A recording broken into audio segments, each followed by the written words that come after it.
Separate live from jazz.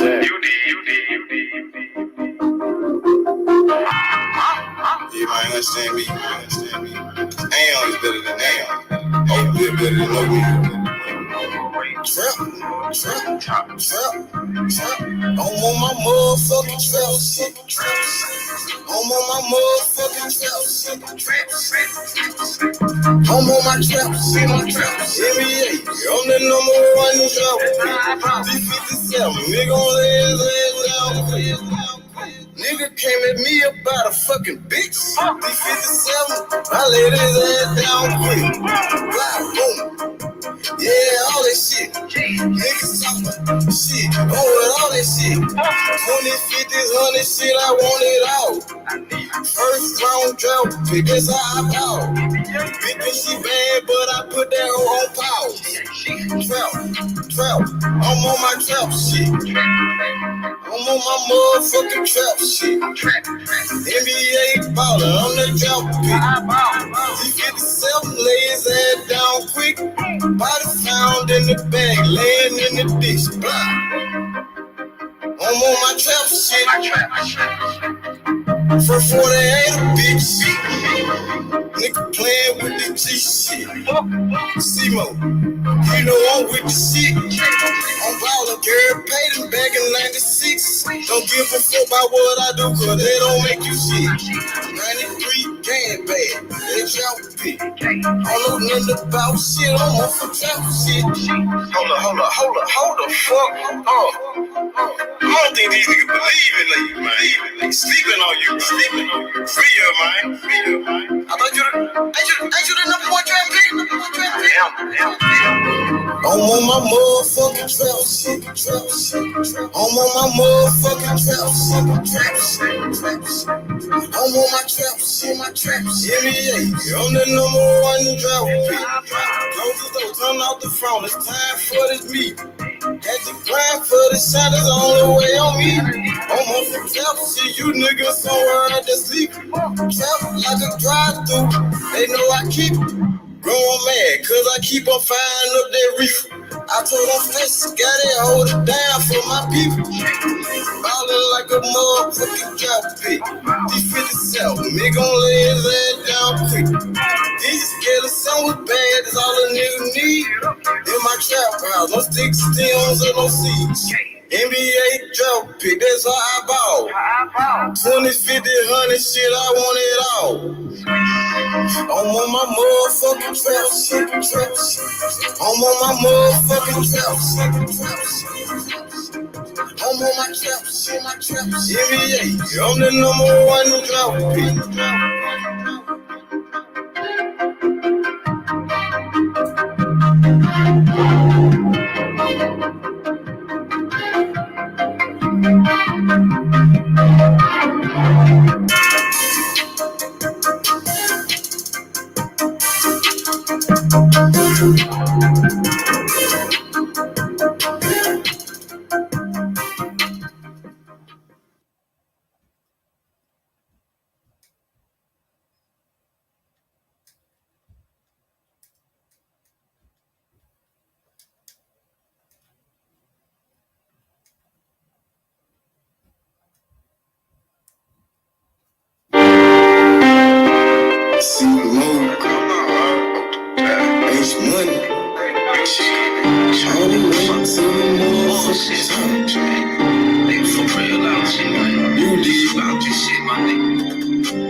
Change. Pray to God, I hope it change. Really gon' change. These niggas that change the game. These bitches that change the game. These niggas that change the game. Really gon' change. One this shit gon' change. Never change. My nigga, we ain't the same. I'm married to the game. 1,000 on the change. Change the game. 28 grand, I was shouting to you. Your bitches making deals, my whole fucking phone shit. You ain't get money for in the way on my head stacking bread. I'm getting money stacking up, so I go fed. Niggas gon' change it, like parlay day. Like nigga play game. Wanna see my go change. Lord knows I can't complain. Bustin' backwards doing the same damn thing. You know these niggas gon' change. I know what's I need all my damn change. These niggas they change the game. These bitches they change the game. These niggas they change the game. What's gon' change? Change.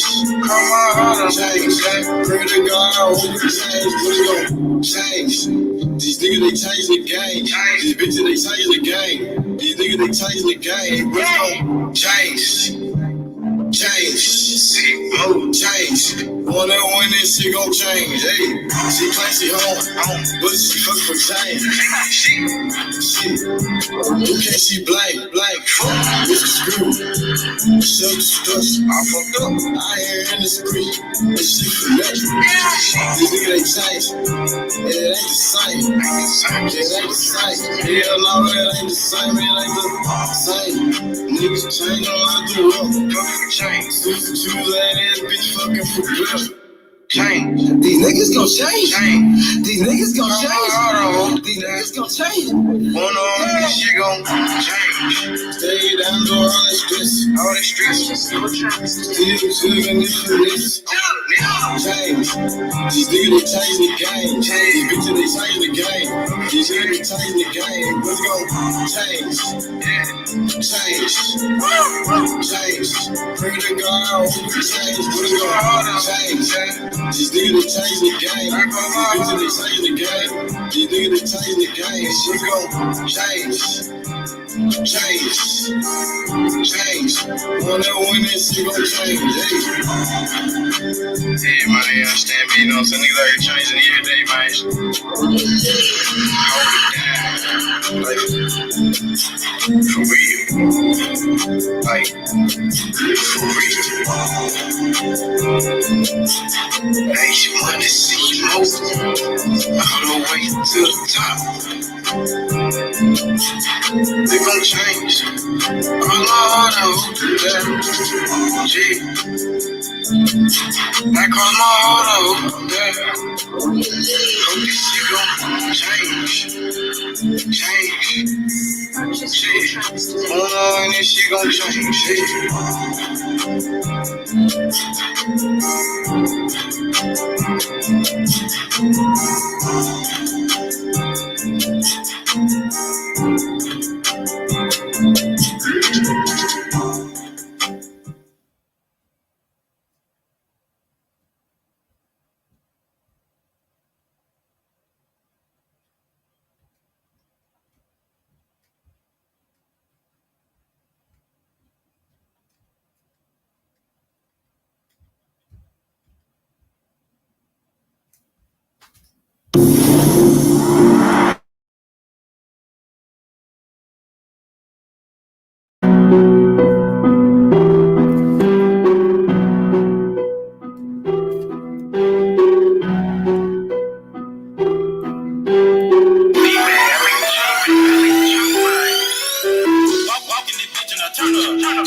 And I blew it on keys. Look at me, bitch, I just know I'm the shit. Shooter like Rambo, came from the bando, free like bankroll, I be bankroll. I'm in the street, ain't a place that I can't go.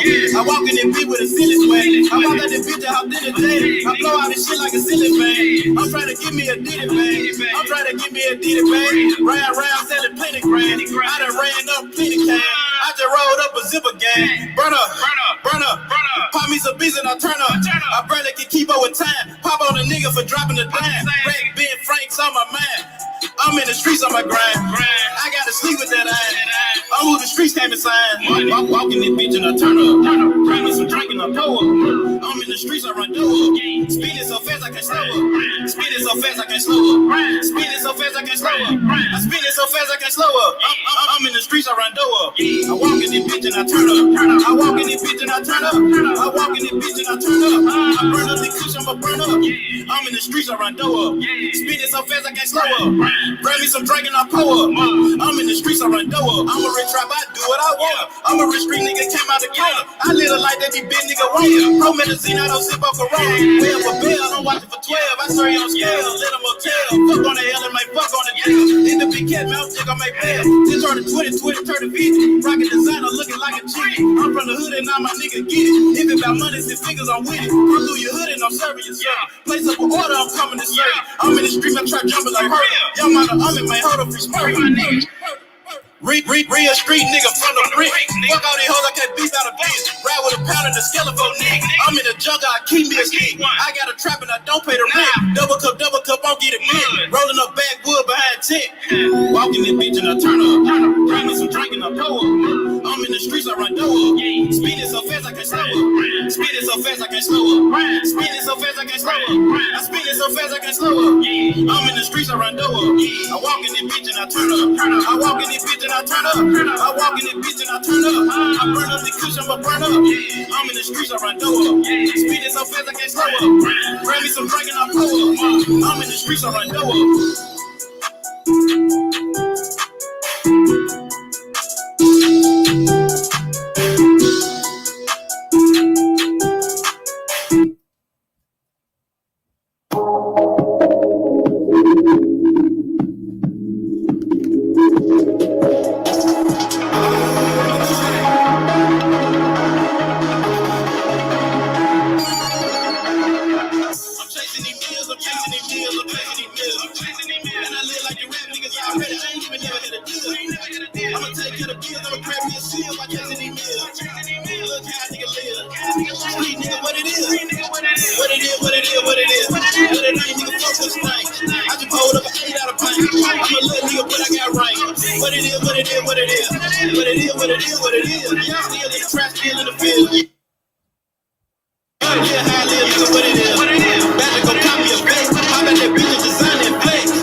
Street nigga in the street for real. Stacking kids gotta pay the bill. All these checks, all these fighting, blue cheese in the green deal.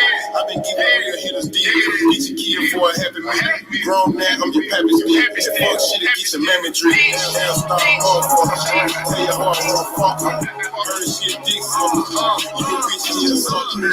No deals, I ain't copy clear. Street saying hard dropping clear. They want that real shit, all that fake shit. I can't deal with them copping clear. Money with me, I support the real. Shoot shots like a porta tip. When he was on, I supported him. I took the streets back, man, I don't see him. I'm chasing these meals, I'm chasing these meals, I'm chasing these meals. I'm chasing these meals. And I live like the rap niggas already. I ain't even never had a deal. I'ma take care of bills, I'ma crack me a seal by chasing these meals. Look how a nigga live. Street nigga, what it is.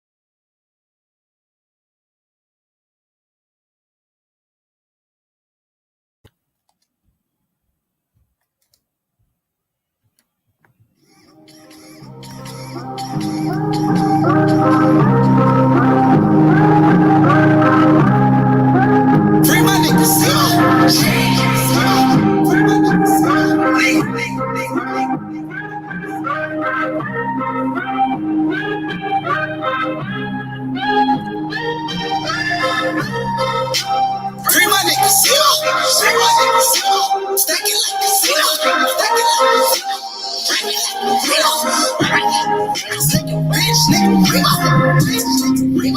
money and cash, I'm serving the gas. Number one pick, my nigga, the draft. My niggas for real, and come out the store. Free my nigga, Lil Cigar. My nigga for real, he never goes hell. Hey, money, this nigga came out of the jail. My nigga for real, nigga for real. We talking gelato, I know you can smell. Free my nigga, Simo. Free my nigga, Simo. Free my nigga, Simo. Free my nigga, Simo. Free my nigga, Simo. Stack it like a Simo. Rack it like a bitch, nigga, Reba. Free my nigga, Simo. Free my nigga, Simo. Stack it like casinos. Rack it like Rio. Take your bitch, nigga, Reba. Me and your family, I'm not gonna let that shit slide. If I hear something going on, I'ma handle it. These niggas not gonna disrespect me. My nigga feel the same way, B. And that's what's gonna fucking happen to anybody who disrespects you. I love you. Anything, B. Let me know, man. Money and cash, my nigga, the cash. Fucking with Polo, my nigga, the laugh. The number one pick, my nigga, the track. Lil Simo, get it, my nigga, the crack. My nigga for real, he never goes hell. Hey, Shmoney, this nigga came out of the jail. My nigga for real, nigga for real. We smoking gelato, I know you can smell. Free my nigga, Simo. Free my nigga, Simo. Free my nigga, Simo. Free my nigga, Simo. Free my nigga, Simo. Stack it like casino. Rack it like Take your bitch, nigga, Reba. Free my nigga, Simo. Stack it like casino. Rack it like Take your bitch, nigga, Reba.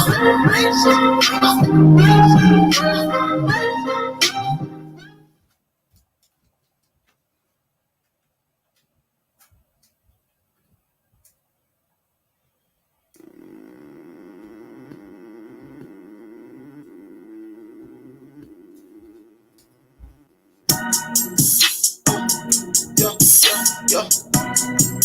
Shut up.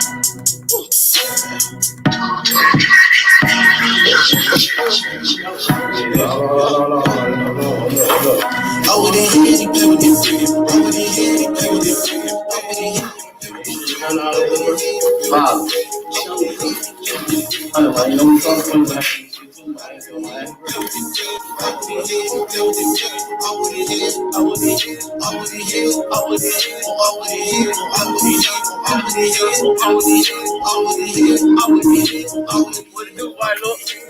Yeah, man, ran off on his walk.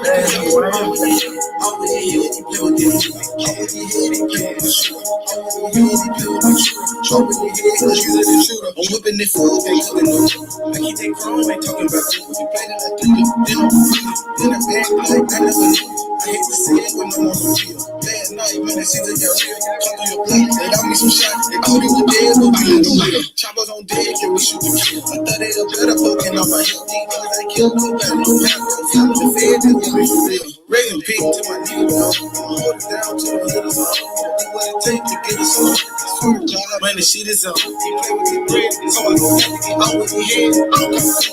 But it's all shot, they thought he was dead. I wouldn't hear any play with this bread. I wouldn't hear any play with this bread. I wouldn't hear any play with this bread. I wouldn't hear any play with this bread. I wouldn't hear any play with this bread. I wouldn't hear any play with this bread. I wouldn't hear any play with this bread. I wouldn't hear any play with this bread. I wouldn't hear, I wouldn't hear, I wouldn't hear, I wouldn't hear, I wouldn't hear, They say he got some problems, so I had to get out with it. My fucking bitch too, and I brought it down. I had to get out with her head. Got the chopper with the stick on, got the 30 with the dick on. Nigga trying to get on, cut this with young nigga big on. I fronted the nigga with a pack, so I told him 52 when they at. He was like, nah, I'm squeezing the club till I gotta come out. That gang getting paid, we running the south. I wouldn't hear, I wanted him out in life, you know you ain't down this drought. They ain't gonna know what without. When you see me, you gon' see my niggas. When you see me, you gon' see the pillars. When you see me, you gon' see some robbers. When you see me, you gon' see some killers. Sometimes they gon' shoot. Just wanna play show. I'ma play a little more free. Got Instagram like me. So you know everybody on the issue. I'm with the head. Pure Roll, what's good, my brother? Salute. What up? What up, H Plata? Salute, brother. What's going on? What's going on, P? How you feeling? I'm doing all right, man. Just fucking got some leaks on my roof, man. So I've been fucking taking care of them. Oh yeah, you on the roof right now? Yeah, I'm putting down a tarp though, because since it's raining, I can't. It's not a good idea to replace up. So yeah, just putting down a tarp and some of this fucking goop. Oh, you off of Jefferson, huh? Nah, man, I'm in La Puente right now, brother. Okay. Yeah, I say La Puente. Hell yeah, man. Shit, we getting closer and closer to the new year, my brother, man. How would you remember 2021 in boxing? This year in boxing? Oh, let me see. Shit, man, how long I've been fucking coming on this panel? Shit, it been like what, 6 months now. It's been a while. Shit, like it been cool. Has it been more than a year or no? It's been more than a year already. Oh, it has? Oh, shit. That's crazy. Well fuck it. I would say, I don't know. I guess, fuck, I don't know. But why YouTube? I guess I got a lot more involved this year. Absolutely, yeah, man. You a big name now on the YTBC. Everybody know Puro, man, from the CCD brothers, what rep it to the H Money crew. You all over Blood Boxing, man. I see you all through these channels, man. Yeah, brother. Yeah. Me, man. I like to fucking get differences of opinion, so I go everywhere, bro. Absolutely, my brother. But 2021, do you think do you feel like it was a good year for boxing, for the sport? Would you say? I thought it was a great year. Yeah. With the Wilder versus Fury, Kambosos, T.O., Canelo, undisputed. I think it was a pretty good year. I think so. I think it was too, brother. I think it was too. At the end of the year, like it fucking came on strong, man. We got to see like fights like every weekend and shit. Yeah, absolutely, man. We had some great moments. Josh Taylor became an undisputed champion in 2021. Shout out to Josh Taylor. Terrence Crawford, he answered a lot of questions when he knocked out Sean Porter. I think Terrence Crawford really solidified himself as a great champion. Would you say that win over Porter? Do you think that's what that did for Crawford in his career? Maybe in some people's opinion. In mine, he was already solidified. You know what I'm saying? Yeah, some people were saying like, oh, he got to beat Sean Porter for him to, be stamped as a great fighter or a great welterweight. And, that's what they were saying. But once he beat Sean Porter, then they said, oh, Sean Porter was talking about retirement and try to take something away from him, Yeah, for sure. Yeah, everybody's entitled to an opinion, man. But yeah, for me, man, he was already solidified. What was your best moment of 2021? Your favorite moment? I probably would be when Canelo knocked out Caleb Plant. I mean, that's the one that's like most vivid in my memory, and a lot of shit talking was going on, and it was cool. It was a cool little, like, I don't know, like when it fight Billy Joe, I think he fought him in the summer, right? So maybe like a good 5-month build up. It was pretty cool. I would have to say that's like my what's stuck in my head from this year. What about T.O. getting beat by Kambosos? Does that rank like close to that Canelo situation? Well, it's a different situation in my head. I mean, it was just a big upset. In the Canelo situation, it wasn't an upset at all. I mean, it was expected for him to beat Caleb Plant. I mean, with the shit talking and the build up. I mean, usually the fighters do the build up. Now I'm starting to see, like, well, motherfuckers that are on YouTube. I'm starting to see that the build up happens online and through social media and shit like that. It's a change of pace from what I'm used to. What about Wilder versus Fury? What would you rank that? Well, a lot of people have this fight of the year. I mean, I had a Castano and Jermel fight of the year, but now that I think of it, I think I'll have to give Wilder Fury fight of the year.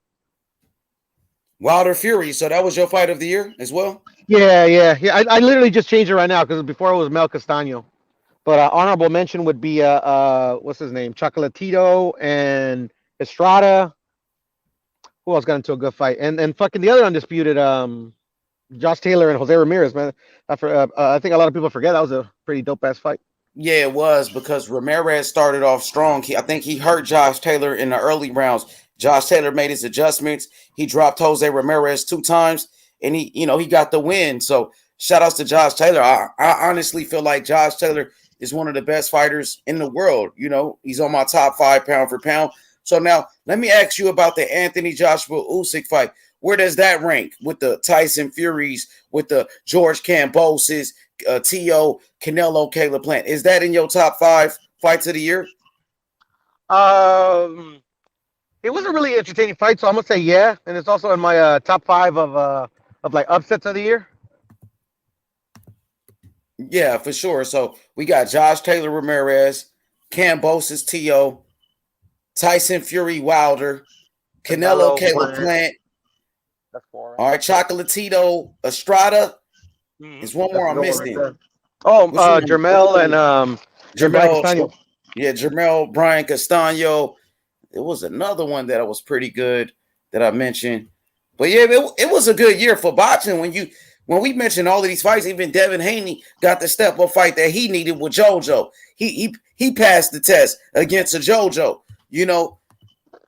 Yeah, it was a close fight. I mean, I don't have Devin winning, but it was close anyway. So yeah, he's definitely earned a shot at the titles. Yeah, absolutely, man. So 2022, is right upon us. I want to see those fights, man. I got to get that undisputed heavyweight championship, man. Tyson Fury deserves a shot at the winner. I would love to see that fight. Can Anthony Joshua bounce back in 2022? Because a lot of people are starting to ride this guy off. They say he's not the same. 2022 is a make or break year for AJ. I think same thing with T.O. T.O. got to come back strong. He's in a must-win situation. Teofimo Lopez, he needs to win. He must win, bro. Yeah, no, facts. I think AJ pulls it off, and hopefully we get an undisputed between AJ and Fury. If it happens, if not, Usyk Fury, that'd be cool too. And Tio, I think he's gonna bounce back. I mean, like AJ has a tough task ahead of him, but I think he's got what it takes to pull it off.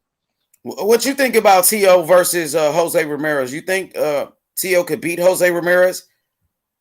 Like me personally, I wouldn't put him in there since he's moving up in weight right away with Jose Ramirez because he's a lot more seasoned than Tio. It's not in the Loma situation where Loma, I mean, they played around the same amount of fights. I mean, he still had that championship level experience from winning those titles. But like at that weight, Ramirez has been there. I mean, has had a lot more fights than Tio. So I wouldn't rush him into that one. I actually, we were talking about this yesterday. With Victor Postal would be a good step up. I like that fight. Yeah, that's a fight that I think that would be good for Tio. But Victor Postal is very tall. Very good jab. He has good movement, good footwork. I feel like he can give Tio some good work. I think Tio can beat him, but at the same time, I think Victor Postal, will be a good test for him, especially coming off a loss. There's some people that believe, he's not ready for somebody like a Victor Postal. When I brought that fight to the table, they said, I don't know if Tio can beat him. What do you think? He's a former champion. He's getting a little older. But the thing is, just by what Tio accomplished in the Lomachenko fight where he outboxed him, just what I've seen from him, like literally, I think a step down from anybody but Postal would be a step down for somebody at his skill level and experience level from the Lomachenko fight and even the Kambosos fight. So that's how I would do it. Like if it was any other up and comer that with that type of record and he never had like a title shot or a former champion, I would be like, yeah, maybe Victor Postal's a little too much for him to bite off, but I think Tio can handle it. Yeah, I think that's a great fight. Postal, like you said, a former champion who's been in there with some of the top guys like Josh Taylor, what's his name, Terrence Crawford. He been in there with some top guys. He only lost some best. Yeah, you've been with Taylor, Bud. Yeah, what's the other dude? Ramirez, Jose. Ramirez. Yeah, Yeah, yeah, so yeah. So I that'd be a think good that's a fight. good test Maybe for even Jose Tio. Zepeda would be a good fight. Yeah, yeah, but like you said, I would like Tio to get one fight before Zabeta. Before you throw him Yeah, in yeah. there, yeah, I think Postal will be that guy. What you think about an Ivan Barancek versus a Tio? I know Barancek in his last fight was knocked out against Montana Love.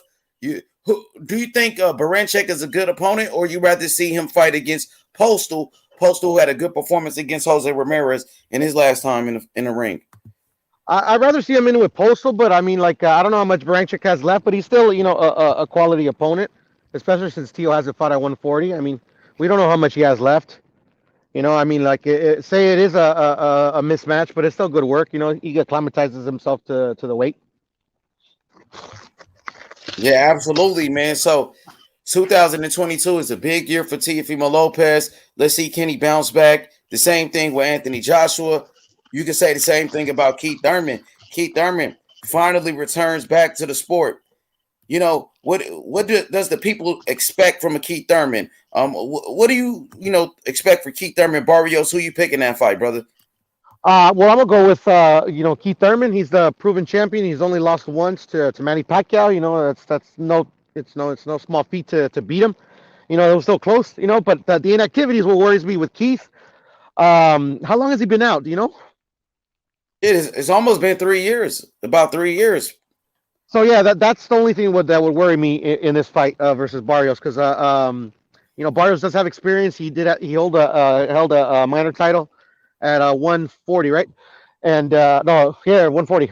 And so I mean, and he has some pop because as his KO record shows, but it's not super dangerous, but it still like gives Keith some quality rounds. So yeah, I got Keith in that fight just on sheer experience. What you think about Keith Thurman picking Mario Barrios, knowing that Barrios was a 140 pounder, like you said, and he's coming off a knockout loss to Tank Davis, and Thurman still picks this guy rather than a Boots or a Virgil? Well, how my position is on that one. Keith don't pick his fights. He's not his own promoter and stuff like that. He's not. He doesn't call the shots. So I'm sure they picked it for him. But actually, I have no issue with Barrios. He was always a big kid for 140. So, he should fill into the weight nicely, and he only has one loss, and it was to a highly skilled fighter in Tank Davis. And how I hold Tank in high regard, in skill wise. Shout out to Rudy in the chat. He said Fury versus White, WBC orders 80% 20 split, 80-20 split. The WBC ordered that today. 20% for Dylan White. So even if Dylan White takes that 20%, like Joseph, he explained to me, that will still be Dylan White's biggest payday. That 20% will amount to, like he said, nearly $5 million. That will still be his biggest payday and a shot at the champion, Tyson Fury. If I'm Dylan White, I'll jump on it and take that fight. I'll get my biggest payday. I'll get a shot at a world title against the number one heavyweight. If you feel like you could beat Fury, take the fight. If not, go ahead and go do whatever you want to do. But what's your thoughts on that, brother? Yeah, no, for sure. I mean, shit, man. He's been WBC interim champion fucking for the longest, So if he truly wants that fight, he should take it, Like, I don't think Dylan White's ever been champion, right? Never. Yeah, I mean, for me, if I was Dylan White, it's a no-brainer. But you know how boxing is. Yeah, man, these guys are just looking for a payday. You know what I mean? Some more. Hey, if that's the case, if you're looking for a payday, that's gonna be your biggest payday. That true, right? $5 million, so take it, jump on it. You know what I mean? If you can beat the guy. If not, we don't want to hear no bitching and crying from those fight fans pushing narratives, man. So Dylan White, you got an opportunity. The offer's on the table. The WBC, they ordered it. Take the fight. Make it happen. If you feel like you can beat Tyson Fury. If not, we don't want to hear no bitching. We don't want to hear that. Shit, take the fucking fight. Let's make it happen for the fans. That's what I want to see. Make money? Go fucking fight Jake Paul. If you want to fucking have a legacy, box. Tyson Fury. Yes. Hey, speaking of Jake Paul, what you thought about 2021, the year for Jake Paul? Should he be considered as one of those fighters of the year, knowing that this guy was knocking people out? He knocked out Tyron Woodley, knocked out Nate Robinson. Who else? Ben Askren. He was bringing a lot of excitement to boxing. Do you feel like he should be considered possibly fighter of the year or no? Because that's what I heard from some people.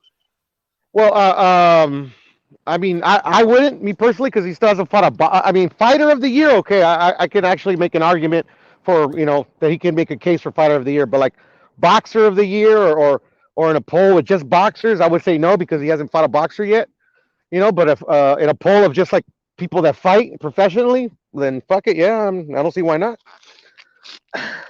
Okay, for sure. Ellie said no. Ellie ain't fucking with Jake Paul, man. So I don't fuck with him either, brother, but I do like what he's doing for the women.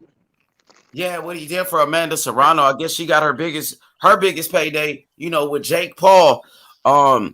He is bringing some more eyes to the sport. I heard his last pay-per-view pretty much flopped, but before that, the kid was doing plenty of numbers, honestly. Those are the rumors. Did they release the numbers of the other fights, or is this the first one? I mean, the first fight, I know he did $1 million with Ben Askren. He did $1 million with Woodley. You know what I mean? The first fight with Woodley. So yeah, Okay, they were releasing those numbers at first. He was $1 million pay-per-views every time. But then I guess I don't know how accurate the reports are from this pay-per-view saying he only did 65,000. I don't know how accurate it is, man. Everybody's coming up with some numbers. Yeah, a lot of people got their own agenda. You know what I mean? So I don't know. I totally understand. Yeah, but I mean, till further notice, I mean, those are the numbers. Those are the numbers. But I mean, he was fighting a rematch that I mean, I didn't really hear anybody really clamoring for that rematch. So people are probably like, okay, I already seen this shit. For sure. What's good, Matthew? Assalamu alaikum. Wa alaikum salam. Can you hear me? Yeah, we hear you, brother. How you doing? What up, Method? Hey, Bureau. What's good, Bureau? Same old shit, different day, brother. Okay. I tried to get that McAllis, man. They ain't have none. Oh, no? Shit, fuck, man. You're in Baltimore, huh? Yeah, I'm still searching for them. I gotta go to Costco if they have them out there, man, or a high-end liquor store, because they won't have them at regular liquor stores, man, because that's some fucking pricey shit. Yeah. Yes, they told me. They just ran out. I think they just ran out. They just didn't have the stock. Oh, they lost. Oh yeah, fucking New Year's, huh? Sure. Yeah. I'll probably ride around later today and see if I can find one. For sure. So I got a question. Go ahead, Method. Go ahead. I ask you a question after. Go ahead. Go ahead. What's your question? Yeah. Recently, I seen yesterday, Jaron Ennis. He was in the gym. His father, Bozy Ennis. They were asked a question about Terrence Crawford next. We all know that Earl Spence is fighting Ugas. Keith Thurman is fighting Mario Barrios. Virgil Ortiz is fighting McKinson. Everybody, all the top welterweights are booked. The only two welterweights that don't have a fight is Terrence Crawford and Jaron Ennis. So shout out to my brother YSM Sports Media. He asked Bozy Ennis, is that the fight to make? Terrence Crawford, Jaron Ennis, because they both are available. They both need fights. And Bozy Ennis said yes. Bozy Ennis said it's time for the fans to put pressure on Terrence Crawford to fight Boots Ennis. That fight should happen next. But then he said, I understand what Terrence Crawford is doing. He's waiting for the big money fight with Earl Spence. But he said he should be fighting Boots. What's your thoughts on that?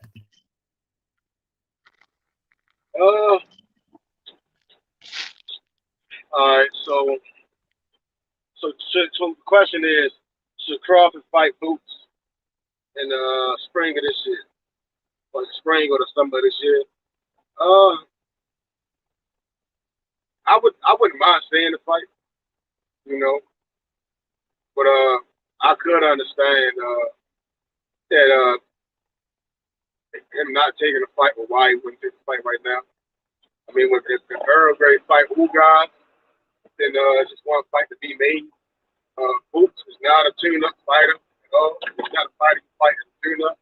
You can get your ass laid out, You know, so I think on a legacy side, I wouldn't even like honestly I wouldn't. You know, I'll let Earl fight Boo guys and then I get undisputed. And then after that, Boots would be the first person that I would fight if I was Bud. I definitely would fight Boots, you know, so he could fight for undisputed me, you know, then shit.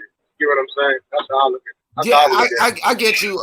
And I heard, a few. Well, Bozy Ennis said Crawford should fight Jerron Ennis next because Ennis is the best available. And as boxing fans, we want to see the best fight the best. So, I mean, I understand where he's coming from. But then he says, I understand what Terrence Crawford is doing. Terrence Crawford, he wants to fight Earl Spence or whatever. Like, he's waiting for that. But, what you going to do while, in between time? Who's the best available? Jerron Ennis. And Bozy Ennis said that the fans, we, us, the people, should put pressure on Terrence Crawford to fight Ennis. That's what he said. I mean, me personally, I want to see undisputed. It's one fight. Right now, my pressure is for the winner of Bugatti and Spence to fight Crawford. Crawford generally fights in November. He's been fighting in November for the last couple of years. So that's what I understand of him. It's like a Canelo fights in May, September. I think Crawford fights in November. That might be a month that he owes dear to him. So I think generally we may see Crawford versus the winner of Bugatti and Spence around that winter time. Crawford, he fight like once a year recently. So I mean, me personally, I want to see Boots fight the winner of those three welterweights. After Ugas, Earl, and Bud, once they clear all that smoke, it's time for Boots. And right now, I think Boots should just keep doing what he's doing. All right. I don't see nothing wrong with Bud trying to fight for undisputed. Be the first two-time undisputed champion. And, I feel you, but I feel you. I respect that. I think Evander Holyfield was a two-time undisputed champion when he started off at cruiserweight. Then Holyfield moved up to heavyweight, became undisputed champion. Yeah, 4-belt era. You're right about that. Yeah, you're right about that. It's, you know what I mean? It's more difficult because you got more belts. So with that being said, shout outs to this guy in the chat. He said Crawford versus Ennis is the best matchup today. So there's a lot of people that want to see it. I know they asked Bozy if Crawford, reached out to you and wanted to fight you. If Crawford wanted that fight, would you guys take the fight? And Bozy Ennis said yes, in a hurry. He said, I'll take that fight with the quickness. We want Crawford. You got people like Jerron Ennis doing interviews, Method. And Jerron Ennis says he's better than Terrence Crawford, that he's slicker. He has more power. Do you feel like Jerron Ennis is really starting to put the pressure on Terrence Crawford to take that type of fight? Because when you got somebody like Ennis talking that type of trash, saying I'm a better switch hitter, I got better skills, I'm better than Crawford. I think Crawford should answer to that, man. You know what I mean? My honest opinion, I think Crawford, he got some explaining to do. You know what I mean? I would like to see that fight. You got this young kid calling you out, disrespecting you. You're going to have to answer. The same way we wanted Earl Spence to answer to Crawford. The same way people wanted, Keith Thurman to answer to Earl Spence. When Earl Spence was the young buck coming up and Earl Spence wanted to fight Thurman. Thurman said, you got to get a belt first. So is that what Crawford is going to tell Boots, that he got to get a belt first all of a sudden? But then when Earl told Crawford to get a belt first, everybody was all mad about it. But now it's like Crawford is doing the same thing to Boots that Keith Thurman did to Earl Spence. So now I'm kind of confused with the situation. Crawford said nobody wanted to fight him. He's a boogeyman. Well, you got somebody that want to fight you, who's a top 5 welterweight, who's a serious threat in Jerron Ennis. Lucy, you got a lot of explaining to do. I think you got some explaining to do at this point. In my opinion, it's a little different. I would compare it to Canelo. And a lot of people may not see it. I mean, Canelo, he didn't fight Jamal Charlo. He didn't fight Aaron Hayes. He didn't fight Benavidez. Certain guys he didn't fight, right? And his was more so because he said he could do what he wanted to. And I don't see Bud as that type of character. whereas he's trying to do what he wants to do in a sense. I believe it needs to be done at 147. It's as we get Crawford and Earl, Crawford and Ugas, whomever may win, and then Boots is there for like that grand finale of will he take over and be that next undisputed champion? You get what I'm saying? And that's how I look at it also. I personally right now I do want to see that free smoke with Ugas, Earl, Crawford in first, and then Boots. I don't think and me personally, I don't think Earl will fight Boots if at all. I think he'll move up and retire. And we'll never have an undisputed at 47. That's how I look at it. So I see with Bud if he beats the winner Ugas and Earl, then he'll fight Boots. That's what it sounded like to me Crawford don't want no smoke. I'm not saying Crawford is ducking him, but it sounds like Crawford ain't trying to fight Boots either right now, and Boots is available. So for all of that, Terrence Crawford is a boogeyman. Everybody's ducking Crawford. I know one thing: Jaron Ennis wants to fight Crawford next, and you can't be no boogeyman if a Jaron Ennis is chasing you down. You can't be no boogeyman if Jaron Ennis is calling you out right now. You can't say nobody wants to fight this guy if Jaron Ennis said he'll fight him tomorrow. That's all. That's all I'm saying.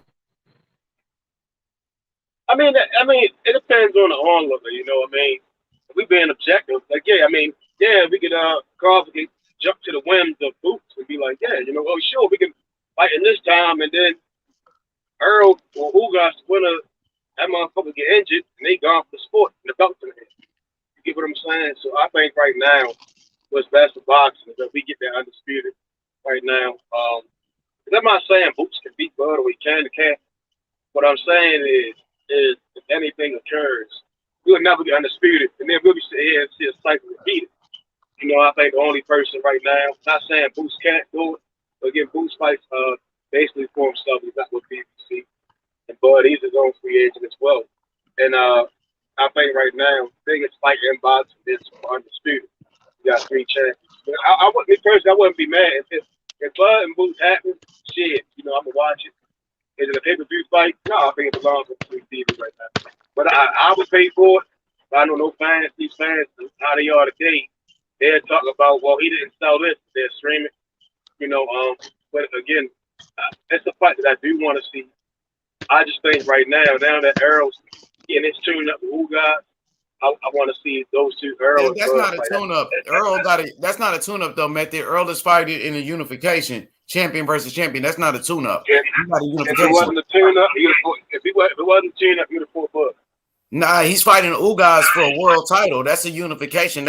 It's never a tune-up when you fighting another champion in your weight class. That fight is called a unification. It's not a tune-up. Now, the pressure now is on Terrence Crawford. Obviously, he doesn't have a fight. So he's gonna wait. Sit on the sidelines for Earl Spence. At the same time, you got Boots Ennis calling you out. Now, Mexican Pride said Boots wants all the smoke. Ellie says Boots is the new boogeyman in boxing. That's what it's looking like, man. To me, Havoc says facts. Boots deserve a shot. I honestly think it'll be a close fight between Terrence Crawford and Boots, but I honestly feel like Boots can't knock out Terrence Crawford. I honestly believe Boots can knock him out. I mean, I'm not saying. I mean, I study both. Both are very great. Both great in their own retrospect. I personally see it in a different light. Like again, I want to see undisputed. I don't see a lot of that same energy put the other weight class right now. I just want to see undisputed. I don't want to see fantasy fights. I want to see what's real. I want to see the winner of Ugas, Earl fight Bud. I know Bud fights in November. He fights in that winter time. Bud getting called out though. Bud getting called out by Boots. Now IB says real boxing fans should be pushing for Bud versus Boots or Taylor next. Josh Taylor, he got a fight already. So Josh Taylor is not available. So the only person available is Boots. Josh Taylor still got to fight his mandatory at 140. You know what I mean? Give Boots a chance. Go ahead. I think that's all I gotta say. Because Crawford fans were saying everybody is ducking Crawford. Crawford is a boogeyman. Nobody wants to fight him. That's not true because you got Jaron Ennis calling him out right now. Go ahead, Method. I'm sorry. Go ahead. Yeah, I mean, I think again, not think I know for sure. Real boxing fans, we want to see undisputed. That's it. That's all. I just know how. Now this is my perception. I don't see an undisputed happening. I see what's going in the air, and then I see boxing being prolonged. Us again not getting the fights we want to see. But again, it sounds good. But a man can't. Me personally, I understand what Boots want, but I think it's for boxing and for boxing fans and purists and the viewers and people that invest their money, we deserve undisputed. And it sounds like fans just don't really see the bigger picture. I would prefer Bud and Ugas, Bud Earl. That's the fight to have. Stay away from. In other words, stay away from Boots because Boots can beat you and ruin everything. No, that's not it at all. It's no incentive. The same way no one says for Earl or Ugas. It's certain fighters. Nobody's saying the same thing with Canelo. Nobody's saying Canelo why you great fight Malcolm. No one said Canelo. I mean, we do question that. I ain't gonna lie. I'm a Canelo fan, but I question. I'm like, I ask you, like, what do you think about that fight? Do you like it? Yeah, we gotta question everything these fighters do. So, yeah, the Makabu fight is not the best fight available. Of course, you got a David Benavidez, who's the number one contender at 168. I would like to see Canelo defend his undisputed titles at 168 against Benavidez. I mean, but Canelo, he's gonna do whatever he wants to do. So I'm happy you mentioned that. So people criticize Canelo in the moves that he's making, but Terrence Crawford get a pass. He gets a pass for not fighting Boots. Crawford don't get a pass. Crawford just have to eat that shit up. That's how. That's what's basically going on. They said he wasn't going to fight Sean Porter. They said he wouldn't fight Danny. They said he was ducking Earl and all. Every time I turn around, it's always a new narrative about Bud, and Bud the one knocking these cats out. Every time I turn around with Earl, Ugas, and I'm not saying it applies to Boots. I'm just saying Boots is in a great position if he's doing with the same thing he's doing. Now, I have no problem if Bud and Boots fight springtime, summertime. I just don't want to hear no complaining about we never get undisputed because I just don't see it there. I don't see certain fights getting made. I just don't see it. All right, so Havoc. Let me read this comment. Havoc says you can't really call yourself the boogeyman when a young gun calling you out. There's no one else to fight. Make the fight happen with Boots. And the fans are pushing for it. That's what Bozy Ennis said. He said, we, the fans, should be pushing for this fight. Weird TV says, if he's getting called, go ahead. My question is, right, for everybody. My question is this. If Bud beats Boots or Boots beats Bud, who in the fuck gonna fight them? Undisputed? The same undisputed fight that you're talking about? The winner? Let me answer. If Bud beats Boots, right? Ain't no one in their right mind going to be like, yeah, I'm going to jump in there. Why? Because Boots is that good? I said if Bud beats Boots, beats a young, hungry line in Boots, right? Nobody's going to fight him. If Boots beats Bud, pound for pound, Hall of Fame fighter, no one's going to fight. I'm not going to say that because I'm not going to say that because you got people like Virgil Ortiz that been calling Crawford out. Now, at the same time, yeah, you feel me? So there's a lot of people that want to fight Crawford. Sean Porter just fought him. That's not what I'm saying. I'm saying, all right. So again, I gotta say it again. If Bud beats Boots, Boots is light years greater than Virgil. Virgil's going to get washed through the mud sooner than later, right? If Boots beats Bud, Bud beats Boots. Ugas is not going to fight him. The Earl's not going to fight him. You got to. How do you know that, brother? How do you know if they want to be undisputed, they do? Bro, let me just say this. How could you say that? Because if they want to be undisputed, they will have to fight them. They don't care about undisputed. How you going to say that? Yes, they do. Earl Spence just put it out. Road to undisputed. He just said that. Videos out saying that shit. Earl said he was fighting Manny Pacquiao. We never seen that. He got injured, brother. Come on, retired. First of all, Manny Pacquiao's retired, bro. I think that narrative. I think that narrative that nobody wants to fight Terrence Crawford. That narrative is done with. You got Boots in this calling him out a young gun. You know what I mean? Virgil Ortiz also called them out. Go ahead. Go ahead, Pete.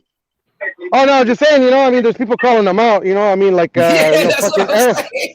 Harris Spence got Ain't injured in the nobody. Pacquiao fight. It is what it is, brother.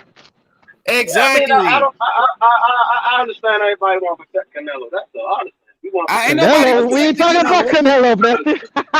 That's good. Nobody even mentioned That's Canelo. good. Like I said, I don't like the Makabu fight. I don't All like I'm it. saying, But I'm gonna I say know we one more joke time. around, Master, bro, but If is Bud Canelo beat really living Boots, rent if free in Bud your beat head, bro? Boots, Come on now. don't be mad. This fight gonna happen, and then y'all start to see television shit in boxing. That's all I'm saying. hey, man, Boots is I've always, available. I've Boots always is played all the available. scenarios up, man. Hey, look, Boots is I don't available. care. I Boots. don't Hey, let care. me say, I don't care it if sound like Boots you're got kind of the damn protecting. belt. Stop It me. sound like you protecting Bud. You saying Puro's protecting No, Canelo, it but it sounds sounds like like I you're want to protecting see. Bud. I want to see. We ain't From even talking Boots I about in it. want the. Canelo. What the fuck's going on here? I want the nonsense But and the something same about energy, hey, Method, the same energy that you got for Canelo fighting Benavidez, I want you to keep the same energy with Terrence Crawford fighting Boots Ennis. That's all I'm saying. why should Bud fight Boots? Boots Give is me, a top give me, give dog. me. Boots is a top 5 welterweight. Boots is considered one of the best in the welterweight division. He's the best available. So who else is he gonna fight? Jose Cito Lopez? Come on, man. Who's he True. gonna Bud I ain't fight? mean, obligated to fight. Bud don't have no obligations right now. He can if what chill. if you want a light touch, that's actually not a bad one. Yeah, Josecito's give your him a ways. light touch. Stay away from Boots, right? No, no, I'm I not want gonna him say to no. fight Boots. I ain't say H, that at all. I No, said you know, he not beat you. his But man I'm to it. saying, like, people I got got a you. I lot of got you. smoke. For people People got a agreeing that. lot of smoke for Canelo fighting Mukabu, not fighting Benavidez, but there's no smoke for Terrence Crawford avoiding Jaron Ennis. There's no smoke at Yeah. all. Where this guy is clearly How avoiding Give it to him, Jaron H. Give Ennis. him the smoke, bro. Yeah, Keep that that's what same I'm saying. He's energy. how was clearly ducking him. why? He's clearly So ducking Jaron here go Ennis, the bro. money, baby. Terrence Where's Terrence why Crawford does is Bud ducking fight Boots? Jaron Ennis, bro. It's a Why duck. does Bud It's a duck. why does Bud fight Boots? I'm asking a question. I'm being real. I'm being real. Does Bud have any obligation to fight Boots next? No, he doesn't. I mean, is Jaron Ennis the best available? He's the best available. Earl Spence is fighting Ugas. So, Virgil Ortiz, he's fighting McKenzie. so, so, Keith Thurman is fighting Mario Barrios. Josh Taylor's still at who? 140. So who's he gonna fight? I get it. He gonna fight Luis Collazo next. God damn it. So how many times? We about to I fight mean, Victor I'm Ortiz. not going to say that, nigga. This I'm nigga not gonna going to say fight nobody Victor that Ortiz I know next, it's crazy. man. You know what? I don't I have an know what he about to obligation do. to fuck my wife, bro, but I'm gonna. So now I'm asking the question, right? So if Bud fought one time the last year and the year before that, right? So now let's put this discussion. We're gonna be real about this. And then this year he already has in his mind he only wants to fight one time. That's undisputed, right? The process should be on one of Earl and U guys making that fight next, right? Bro, so just ignore Jaron Ennis. Ignore the call out from Jaron Ennis. I thought it was free smoke. I guess not. I guess it costs a It's little not when it something. comes to Boots, huh? They know Hey, Boots can beat him. That's why. Go yeah, ahead. pretty much. I mean, Hey, so I gotta drop off, bro. I'm gonna finish this roof. I'll hop on in a only minute. person All right, that was method. last year was mandatory. That was the person he pulled last year was mandatory. But you said why fight If Boots? So Boots don't bring nothing to the table. If Boots not hold on, if Boots knocks Virgil Ortiz out the way this year, they ain't go to mandatory. Then next year we got to speed it. So pretty much, Method. It sounds Boots, like if Boots be first in the spring, then 9 times out of 10, Boots and Bud gonna fight in the winter. hey, Method. Guess That's what, what's Method? up. My boy, Havoc said. Hey, Havoc said, Method. He said, never seen Bud get quiet like this. Me either, Havoc. Me either. He cried like a church mouse when it came to Boots and Bozy Ennis when them Philly boys got on his ass. You know what I'm saying? And I like Crawford, but I don't like the energy that he's putting out there right now. I disagree with it. If we're going to say Canelo is ducking Benavidez, we got to keep the same energy with Terrence Crawford ducking Jaron Ennis. That's my whole point. That's my whole point. Nobody ducking Boots. The only person ducking Boots is the WBC. It sounds like Terrence Crawford is ducking him right now. That's what it sounds like to me. Ducking Boots is the WBC, man. They already send that motherfucker through the loop. And Guys, Terrence Crawford. If we get undisputed, fans gonna be like, damn. And then we get a whole nother big fight. I can't trip. I say we want to make it faster. Virgil Ortiz get his ass in there for Boots. They eliminate whoever's the number one in any sanctioning body. Whoever wins that fight is number one all across the board, right? And then bang, we get the mega fight. I don't know. Again, I'm looking at it from what I'm saying in patterns, right? In patterns, Bud is only fought once every year. Earl and Ugas are fighting early next year, right? That means Earl or Ugas will fight twice. They will be wanting to fight for undisputed. I know Bud only fights once, so that means he's going to want to fight for undisputed in November, December, October, one of those months, right? And then after that, if whoever knocks each other off on that mandatory, whatever the fuck list is going to be, whatever the sanctions provides doing, it'll be Boots versus the undisputed champ. And that's it. That's all. Yeah, I mean, I understand, but so pretty much it's Keith. Look, Terrence Crawford put out his hit list, the people he want to fight. He named the 3 fighters. He said Keith Thurman, who hasn't fought in 3 years. Why would Terrence Crawford want to fight Keith Thurman? You know what I mean? I don't understand that. So let me finish, bro. I'll let you finish. Let me finish. Now, Terrence Crawford, he put out his hit list. They said the fighters he want to fight. He mentioned Keith Thurman, a guy who doesn't have a belt. What the fuck does Keith Thurman bring to the table? Why he want to fight Keith? Okay, Keith Thurman ain't fought in 3 fucking years. And on top of that, Keith Thurman got a fight already with Mario Barrios. So he said he want to fight Keith Thurman, who got a fight. You can't fight Keith Thurman. The nigga Terrence Crawford said he want to fight against Ugas. So this nigga Terrence Crawford said he want to fight Ugas. So when Terrence Crawford said he want to fight Ugas, is not a tune-up. But when Earl Spence is going to fight the same guy that Terrence Crawford wanted to fight, all of a sudden it's a tune-up. If Ugas is a tune-up, why did Terrence Crawford just say he want to fight him? Thank you. On top of that, he said he want to fight, and then Terrence Crawford said he want to fight. Let me finish. And then Terrence Crawford said he want to fight Earl Spence. But all 3 of those guys that he mentioned, Keith Thurman about to fight Barrios, Earl Spence and Ugas, they fighting each other. So you can't fight none of those guys. Who's the next best opponent? Let me finish. Who's the next best opponent? The next best opponent is Jerron Ennis, Virgil Ortiz. He's about to fight McKinson. Come on, bro. That's cool, man. I have no problem. I'm gonna be honest. Let me rebuttal that, brother. One time. One more time. I go ahead. All I'm saying is the motherfucker fights once, right? In the last 2 years, he began to fight once. Whoever, which 9 times out of 10, so let's say Earl Ugas wins and they say, shit, I don't want to fight Bud. I want to fight Keith. Keith beat Barrios. That's fine. Why he want to fight Keith? Hopefully in that time, Boots or Virgil fight twice. Nigga, Boots is ranked higher than Keith. Nigga, Boots is ranked higher than Keith.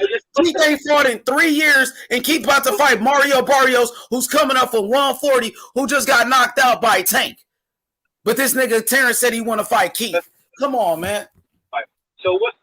I'm just building up the fight. Boots is a better fight. It makes big name, man. No sense. That's why we go the other way. We do it that way.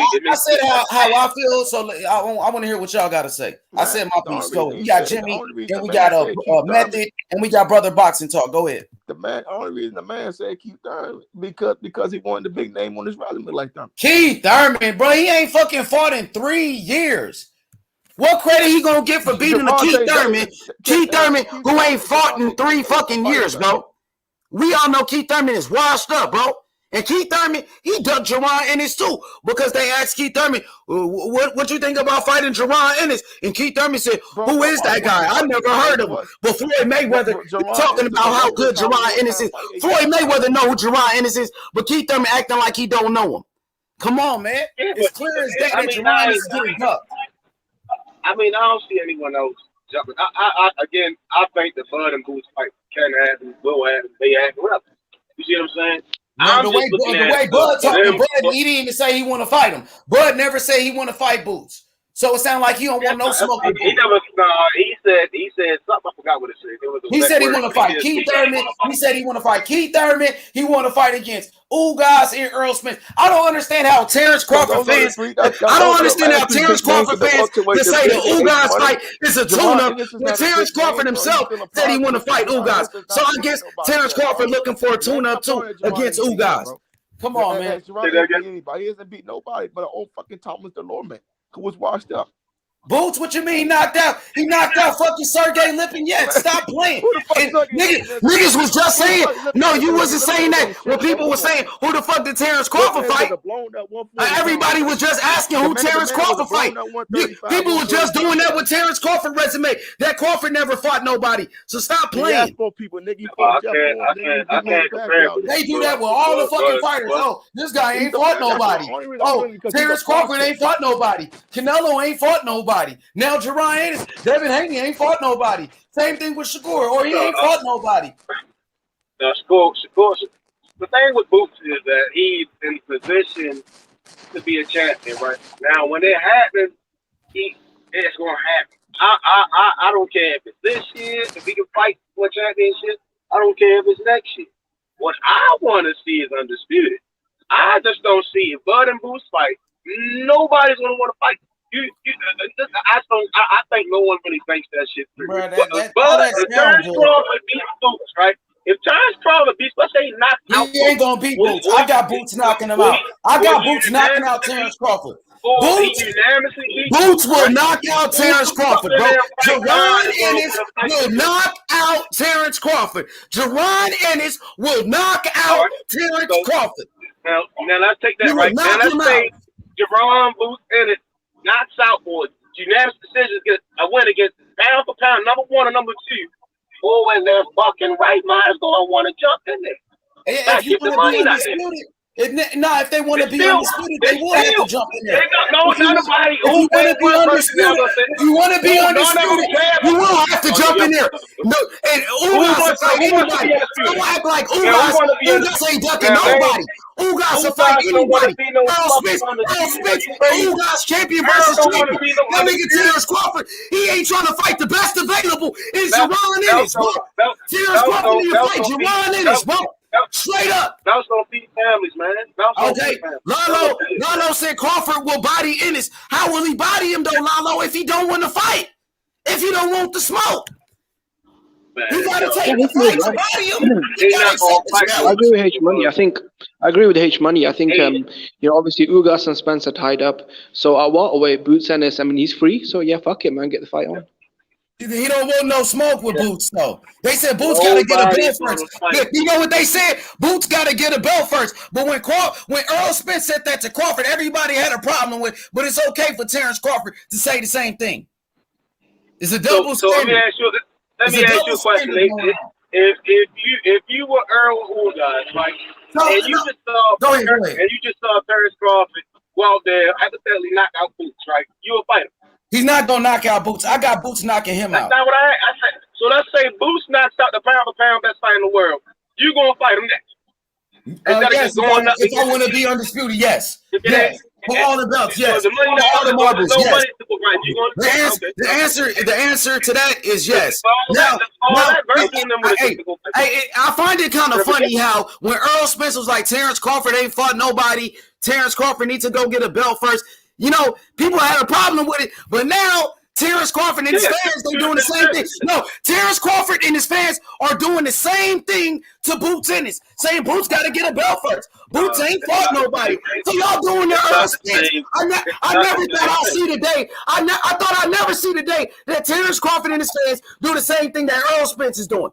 And say that this guy, y'all going to say 70-30 next? Next thing you know, y'all going to be saying 60-40. The next thing they're going to start saying is 60-40, or 70-30. I'm a big fish. Terrence Crawford talking about he the big fish now when it comes to y'all should be saying shit, man. Ain't never That's what Bozy Ennis said. Bozy Ennis and Jerron Ennis, they just saying shit too. Because that's what he said. And Bozy ain't never. That's why Bozy understand, because undisputed right there. And you can make history. You make the history. I'm about to play the interview. I'm going to play the interview right now. When Bozy Ennis calls out Jerron Ennis. I watch Bozy all the time, man. Yeah, Bozy Ennis, Jerron Ennis, they calling out Terrence Crawford. Have you guys heard anything from Terrence Crawford and his fans since Jerron Ennis called them out? I haven't heard anything from Terrence Crawford ever since Jerron Ennis called them out, dog. You know what I mean? Respond to Terrence Crawford needs to respond to Jerron Ennis and his call out. That's what I think. If not, it's gonna look bad, man. You know, the energy They don't look better than nobody, man. The energy completely changed when Boots called out Terrence Crawford. Terrence Crawford fans, their energy completely changed. They were just talking about Earl Spence fighting Jerron Ennis, but then Earl Spence got to fight with Ugas. Earl Spence is not available. Now it's a problem when Jerron Ennis wants to fight Crawford. Jerron Ennis is good enough to fight Earl, but y'all saying he's not good enough to fight Crawford? I'm about to play the video. I just want to. It's a lot of ducking going on. Quack, quack, duck, duck. Hey, here we go. I'm about to play it. Y'all get ready. Y'all gotta stay with Miss Cash. I'm about to play the interview with Bozy Ennis, Jerron Ennis, and his father call out Terrence Crawford. You know, this is not me. This is what he said. If don't get mad at me, get mad at Boots and his daddy. Here we go. Here we go. Everybody go on mute. Jerron Ennis calls out Terrence Crawford. Tell me, have you seen Terrence Crawford, y'all? Where he at? Terrence Crawford, well, Virgil Ortiz is fighting Michael McKinnison. Yeah, Thurman is fighting Mario Barrios, and then you have Spencer Ugas. The only people without dancing partners right now who's on that level is Boots and Terrence Crawford. A lot of people. He don't got an opponent, fight Boots. Right. What's your thoughts on that?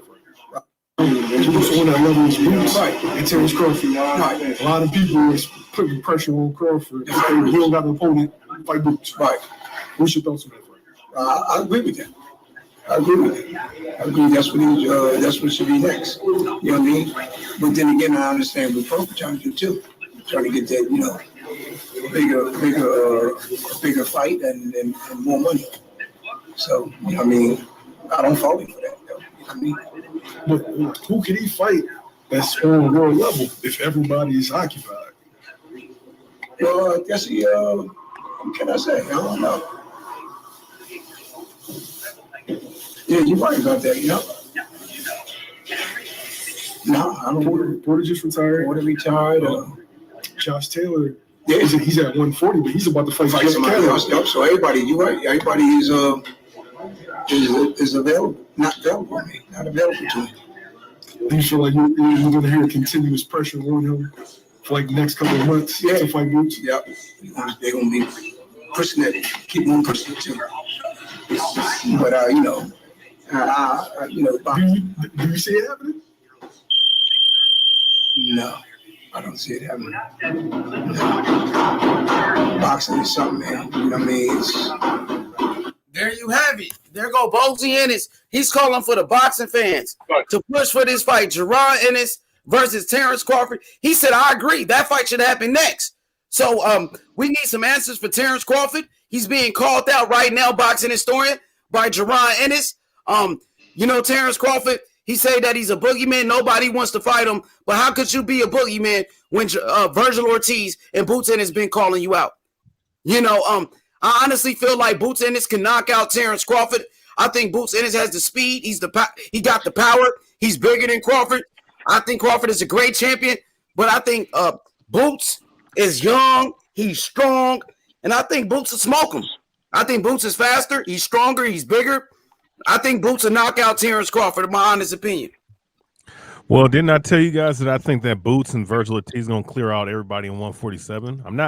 I don't disagree with that. I would favor Boots because I would favor Boots against Crawford. Let the brother finish, though. Let the brother finish, man. Then you go ahead.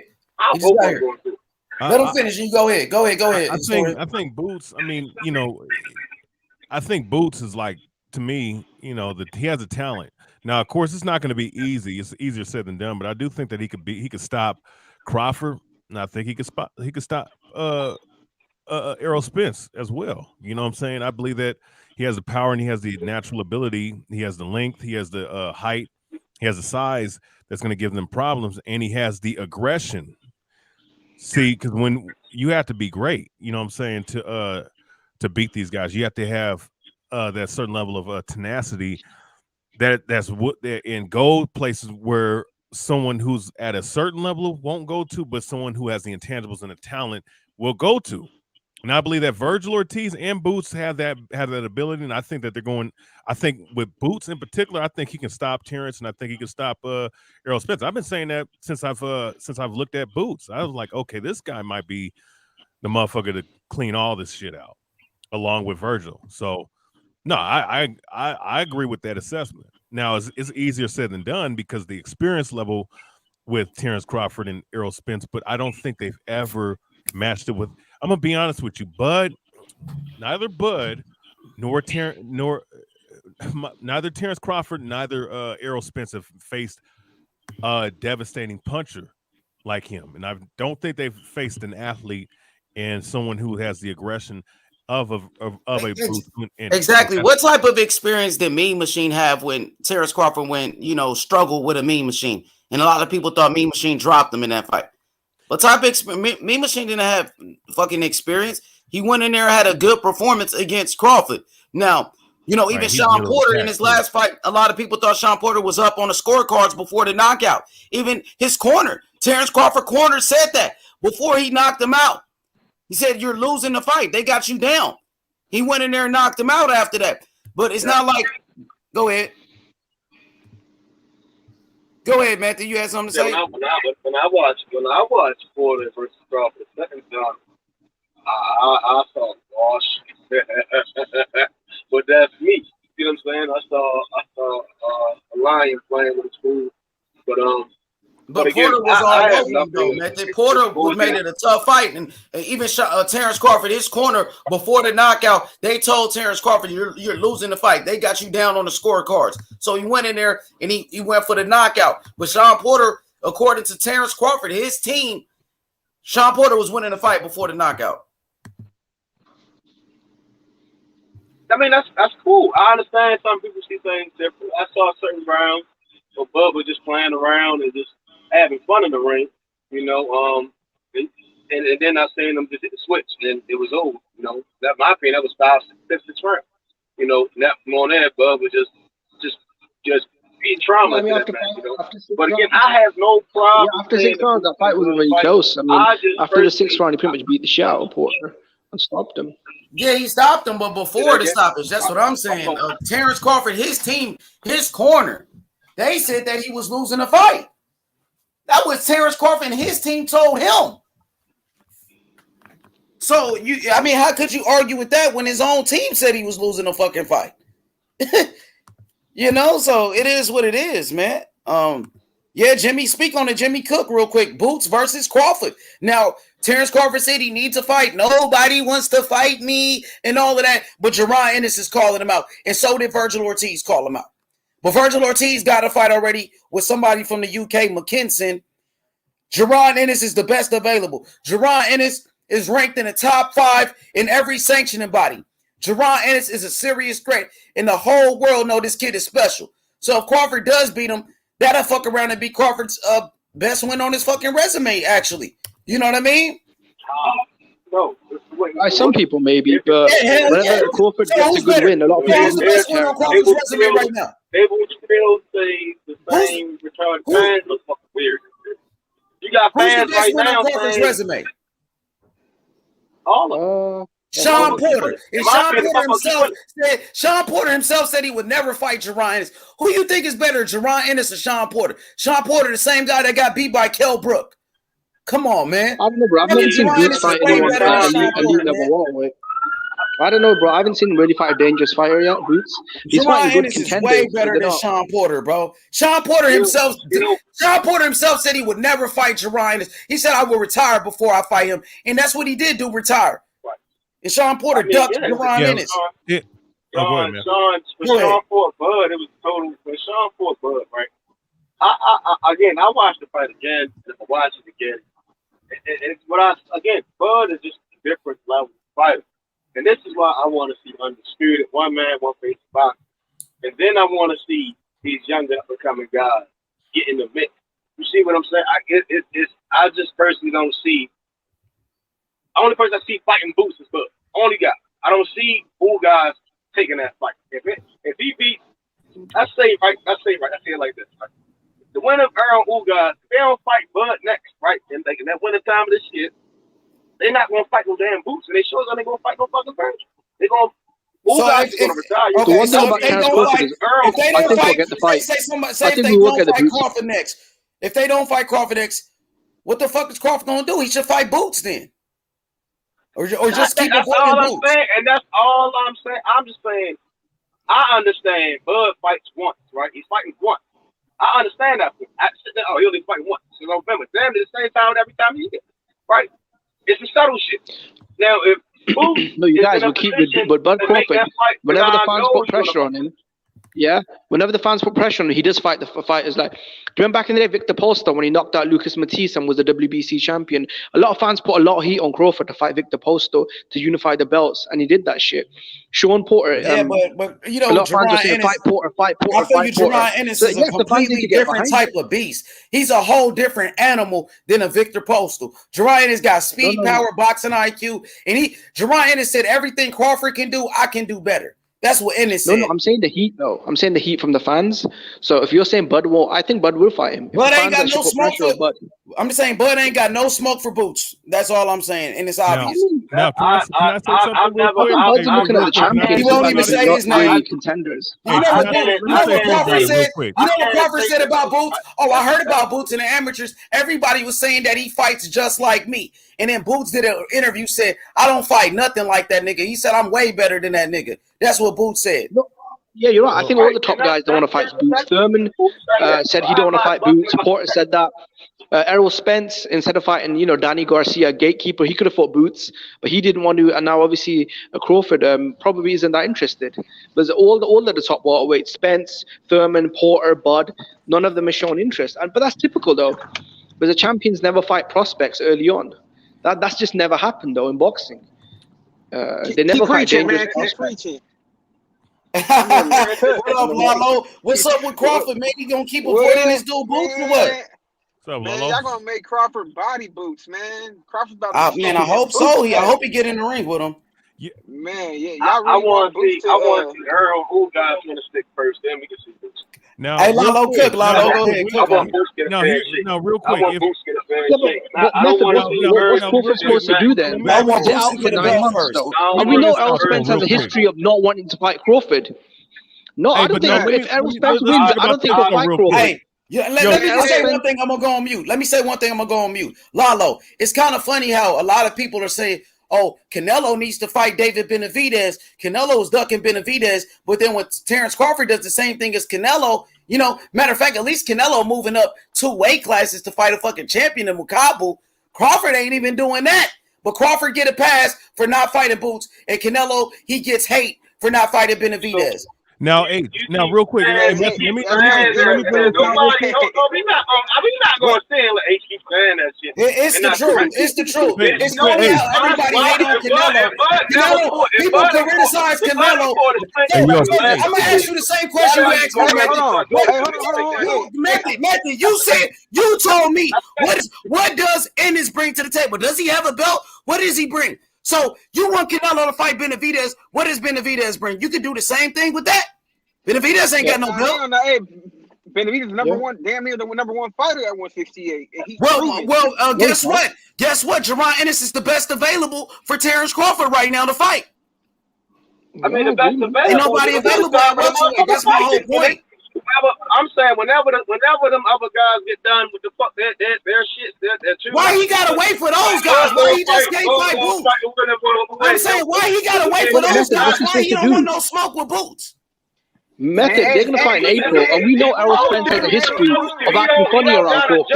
So what's Crawford going to do? He might as well fight Boots. If I was in the same position, I'm like, I want them. Real quick, go. I'm not going to be like, oh, everybody, or you can stand the thing. That's cool. I never thought I'd see the day Terence Crawford and his fans would duck somebody the way they duck him. So here's what I'll say though. Here's what I'll say about this fight, real quick. Boots has only been on the scene for about a year. Okay, let's talk about Terence Crawford real quick. So let's deal with some facts. Let's deal with something.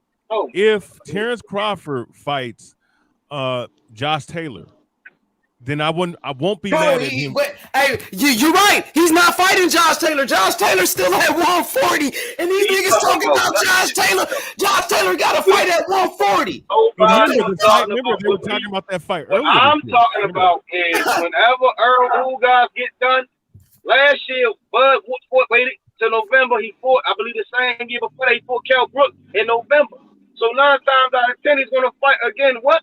In around November, yeah, but that's bullshit though. Once a year, bro. Like, fucking hell. So Crawford fighting once a year.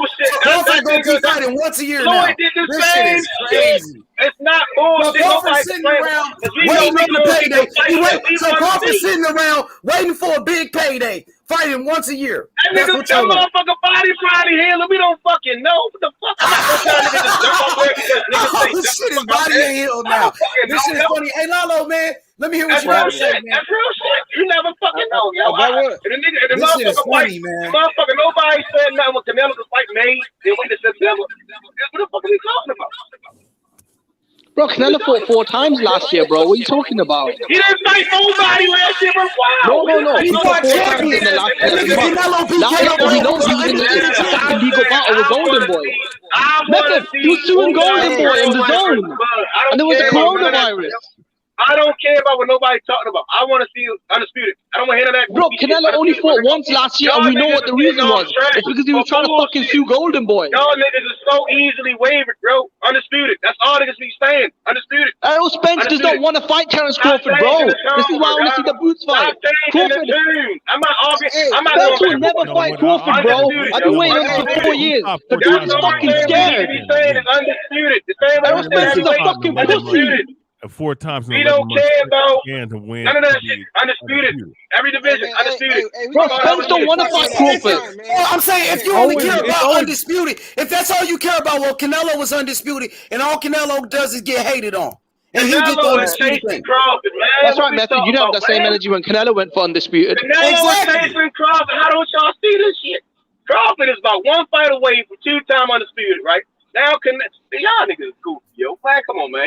They changed. They want to be the first to be 2-time undisputed. That's all I want to see undisputed. Yo. Yeah, but bro, what's he supposed to do? What if Spence don't want to fight him? Then what? Boots gonna fuck up his undisputed plans because Boots gonna knock his ass out. That's why. They gonna move up. They gonna move up in the belt. You know who's gonna knock out Crawford? They gonna have all these different Crawford out.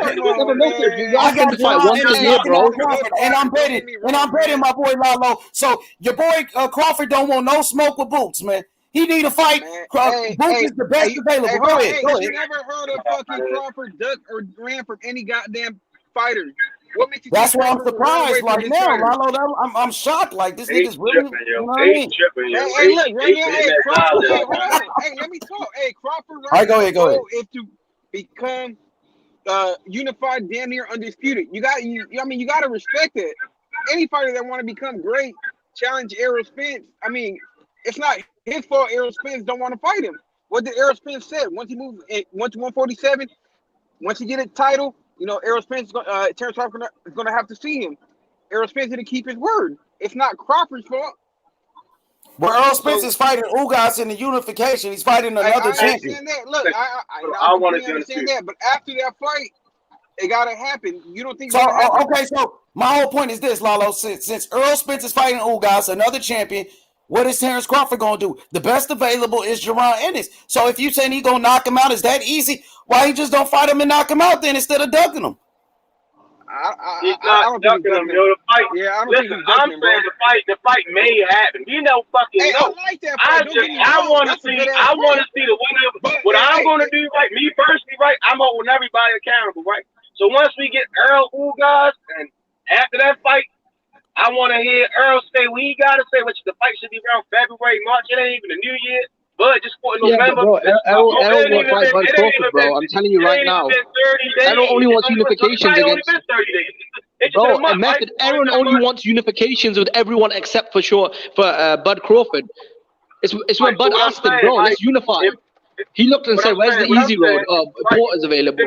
Bro, this is why I say fight Boots, because, bro, he's not going to fight Errol Spence, bro. Errol Spence has a history of fucking making excuses. I will say about Boots, that motherfucker, Crawford had more belts than Errol Spence. Jimmy, what I'm Errol saying Spence is, too busy Earl building his Ugas. fucking farm, his barn. That's all Errol Bro, Spence worried Crawford was a about, bro. two-weight world champion.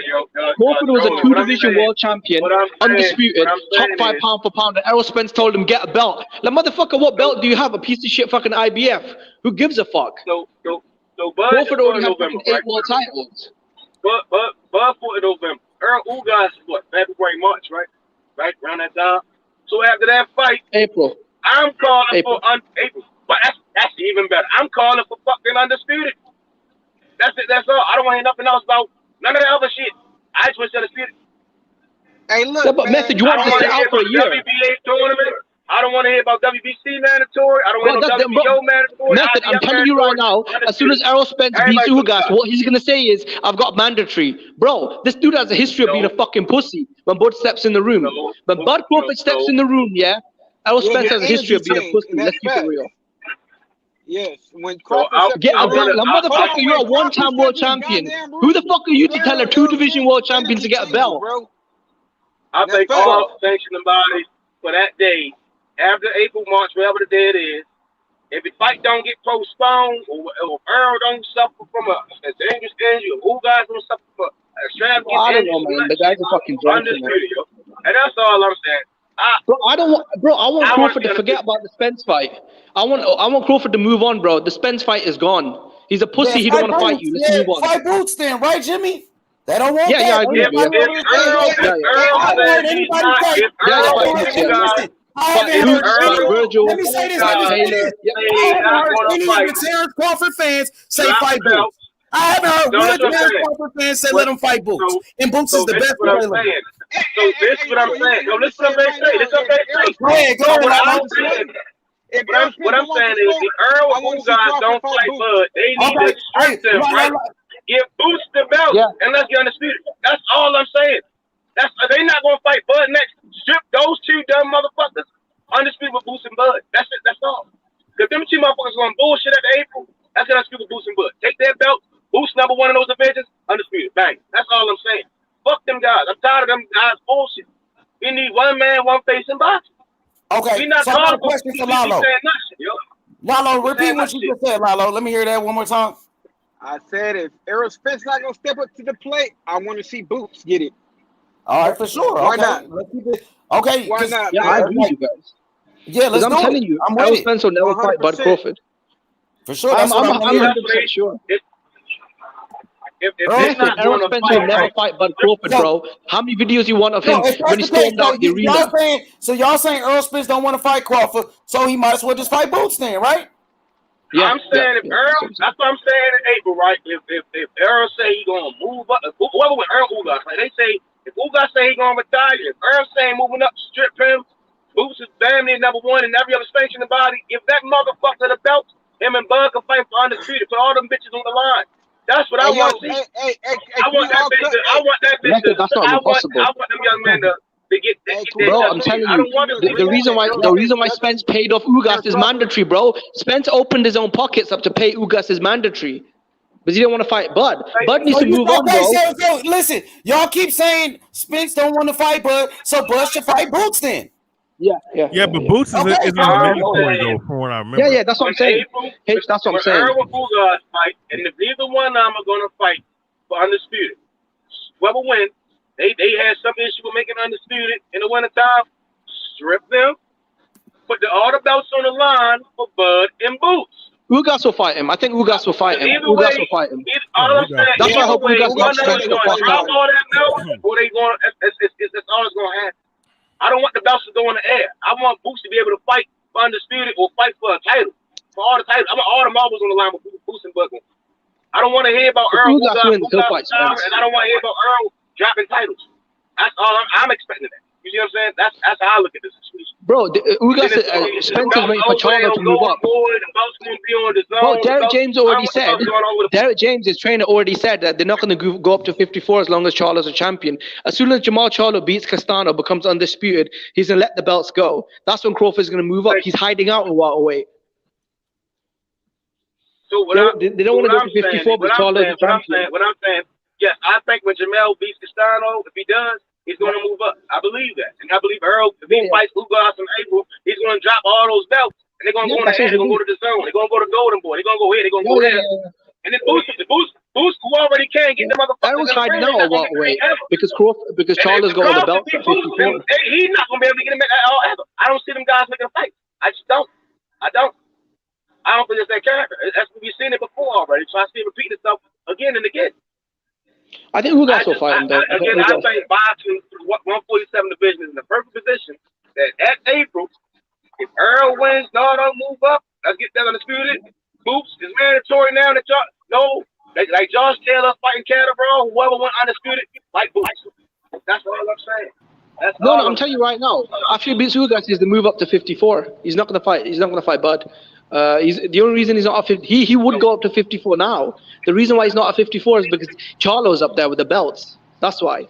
So he's hiding out a lot away. As soon as Charlo moves up, Bud Spencer's the fuck off to 54 and claim, I'm too big for the weight, bro. I'm too big. The WBC, the IBF, and the WBA, right? They should put, in my opinion, if Earl drops them bitches in April, Ugas and Earl, Bud and Boots, right? Bud and Boots should fight. Those sanctioning bodies, those other sanctioning bodies, put those belts on the line, similar to how the WBC do that fight on the line for Canelo, fight Callum Smith. They should do the same shit for that fight, and they can. All fans is happy. Everybody's happy. Earl is or Ugas, whoever the fuck does that. Put all the bitches on the line for Boots and Bud. Nah, they can't though because Virgil Ortiz is. They can't because Virgil Ortiz is the number one. No, they can't though because in the WBC. In the WBC, the Virgil Ortiz is the number one. No, it's not Boots. Virgil Ortiz is the number one. Yeah, the IBF maybe. They should switch Boots to number one. I think that makes way more sense. Just put Boots to number one. No, they can't because Crawford already asked the IBF to mandate him. Crawford asked the IBF to make him Errol Spence's mandatory because he knows Errol Spencer. Let's be honest, a little funny, innit? So what I'm saying is, because Boots and Virgil damn near interchange 1 and 2, if Boots and Bud is the fight that's going to get made, I say those three sanctioning bodies put all the titles on the line. Somebody was going to throw the Ring magazine out of nowhere for Earl and Pacquiao. Throw all the three bits, the belts on the edge, put them all on the line for Boots versus Bud, so they can have undisputed. That's never happened though. I know what you're saying. I agree with you. No, I agree with you. But what I'm saying is that's never happened. There's never been 3 vacant belts up at the same time in one fight. If Earl drops all them, if Earl beats Ugas, all them bitches gonna be vacant. Then they should just I agree with you. The WBO, WBA, IBF, and that's how I look at it. Like hold the motherfucker, hold everybody accountable. That's all I'm saying. I agree with you, but we can't hold Errol accountable, bro. 3-4 years of that's why we have to hold Bud accountable. Because I'll put extra pressure on Brad because I know fucking Spencer's fucking scared. That's why. I know, Bud gonna make ducking, man. I know, I that motherfucker was undisputed. He want all that shit. You see what I'm saying? I know Boots, he want all that shit.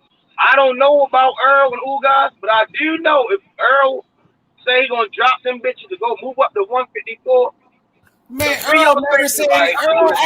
That's a lie, bro. Earl Spence never said he was gonna move up. Earl Spence said he want to be undisputed, bro. Let's stop with the lies now. Let's just stop with the lies. Earl Spence said he always said, "Let me clean up my side of the street." Earl Spence always said, "Let me clean up my side of the street, and we gonna get it on." You know, with that, hey, listen. Danny Garcia wasn't a champion, though. Why fight Danny Garcia, though? That's what I'm saying. If y'all in your head, y'all saying Earl Spence don't want to fight Crawford, so why the fuck Crawford just don't fight Boots then? I agree. I'm just saying, like, let me talk, my brother. If the fucking narrative is that Earl Spence don't want to fight, so why is he waiting on Earl Spence? If that's your narrative. It's not a narrative. It's fact. It's fact. I don't got to yell about it. I don't have to yell about it because Earl and all the belts go up in the air. I want to capitalize on my legacy, right? Why is he saying he want to fight Keith Thurman? I don't got to yell about it. Keith Thurman's a bigger name. Because Keith Thurman's a bigger name in it. That's why no one really knows Keith. Keith Thurman ain't 43 years. What the fuck y'all talking about? again, I don't. Keith Thurman ain't fought in 3 years. Hey, when did he say that? Keith Thurman's name. I don't got a yellow. Why was he even mentioning Keith Thurman's name? Nigga say you gonna fight Dude Fitness or Virgil Ortiz, nigga. When did he say that? I ain't gotta go back. He said it on Sean Porter podcast. After the Sean Porter fight, he said that. I understand. So when April come, we gonna see, man. That's all I know, man. April I come. don't want to hear it now. Why you gotta wait until April and Boots calling him out right now? Yeah, stay away from Boots. Avoid Boots. Ain't nobody ducking Boots out here today. Terrence Crawford fans, I thought it was free smoke, but when it comes to Boots, energy changed just like that. Hey, it's free smoke still. I'm telling you that right now. I want to see the fight, bro. I want to see it too. Boots called him out. Virgil called out Terrence. Virgil said he wanted Terrence. Hey, fuck it. Let's put the pressure on him, man. You know, that's all I'm doing. That's all I'm saying, bro. Fuck it, man. You know, if you want to see that fight, I agree with you, bro. It's either Virgil or Boots. Has to be one of them. Because Errol Spence was just making another excuse. First it was get a belt. So be realistic all across the board. Be realistic when it comes to Canelo. Be realistic when it comes to all of these fighters. Because when it comes to Terrence Crawford, you hold Terrence Crawford to a different standard. No. Yes, you do. I know Bud just for Chris Madden. I know Bud for this mandatory in November. I can't even hear you, Lalo. Hold on. I can't hear you. Go ahead, Lalo. I said I'm a Terrence Crawford fan, but I'll keep it 100, man. You are right, though, man. If Errol Spence don't want to step up, fuck it, man. Let's make that Boots versus Crawford fight. So that's gonna be a hell of a fight. To piggyback off that, right? Yeah, but Matthew, you're not making any sense though, because Errol Spence has spent the last 5 years cleaning up his side of the street. Hey, Lalo, look at this comment. He won't let go of that shovel, bro. Check out this comment, Jimmy. Check out this comment, Jimmy. Hold on, bro. Let me read the comment. Hold on, bro. Let me read this comment, bro. The Don says, breaking news, Bud Duncan, the Young Bucks, no smoke for Virgil or Boots. Damn. That's the word. All right. Now we sound like LDBC. All right, cool. Now, so now, like I was saying, okay, the Don, I see how you feel. The Don ain't LDBC. The Don, Latino. He ain't an LDBC member. He can say how he feel. You know what I'm saying? It's always the Terrence Crawford fans. But look, the Terrence Crawford fans, they just wanted Earl Spence to fight Boots. The Terrence Crawford fans, they were just telling Earl Spence he needed to fight Boots. But now, Earl Spence fighting a unification with Ugas, now they have no energy for Crawford fighting Boots. Now the energy completely changed. That's fanboy. That's the real fanboy thing. So because that never came out of my mouth. You overtalking Lalo, bro. I can't hear anything. Hold on, man. Go ahead, Lalo. I can't hear you. What I'm trying to say, you can't really say that. Let the brother talk, man. Go ahead, bro. Yeah, not like I'm saying, you can't really say that because I'm a Crawford fan, and I want to see that fight, the one you just mentioned, man. You know, like you said, Errol Spence want to step up. Fuck it, Boots it is. You know, you are right. A lot of Crawford fans did want to see Boots versus Errol Spence, and that shit didn't happen because the Ugas unification fight, which is still a great fight. You know, but fuck it. You know, we do got to keep that same fucking energy when it comes to Crawford fighting Boots. Why not? Yeah, Boots or Virgil. Yeah, definitely one of them. He needs to fight one of them. That's all I'm saying. Either or, I don't care. I don't give a fuck about none of that shit. I just want to, again, undisputed. That's all I keep saying. They just keep taking the conversation. This guy. When the last time welterweight division had an undisputed, I don't really give a fuck. I personally don't give a fuck. I just know reality, bro. I know reality. You weren't saying that when Canelo wanted undisputed, though. How come you weren't saying that when Canelo wanted it? Let me finish. Go ahead. So again, let me say what I'm saying. I personally don't give a fuck. I just want to see the fights, right? I know Bud just fought his mandatory in November, which makes Virgil Ortiz's next mandatory sometime next year, right? Okay. I know Earl and them going to fight in April, March. I don't know the fucking day, right? Me personally, the same way I want undisputed at heavyweight in every fucking division, I want undisputed. Me is if I was in the same position, I'm gonna wait till April to see what the fuck happens.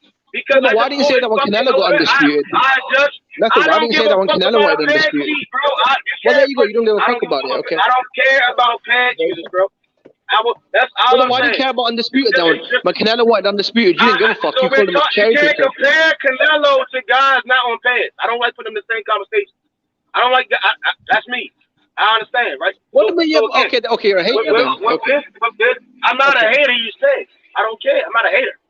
I don't like when people cheat on video games. So that's just how I am. When you hack on video games, I get pissed. So if the motherfucker putting pads in that system, I get pissed. You know, so okay, cool. Who's more tested than Canelo this year? In the last 11 months, Canelo fought 4 times. Who's been more tested than Canelo? Method. Who's been more drug tested than Canelo? Canelo is the most tested athlete in the sport.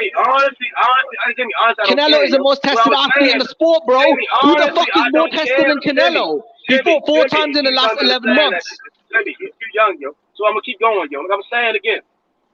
I personally, if I'm in the same situation, my mandatory is gonna come up next year. They gonna fight in April. The Boots fight could happen. Possibly. If that's gonna happen, shit, I'm gonna watch it again. But personally, the motherfucker not just gonna be like, all right, I'm gonna fight Boots. Yeah, and then putting too much faith in Spence though.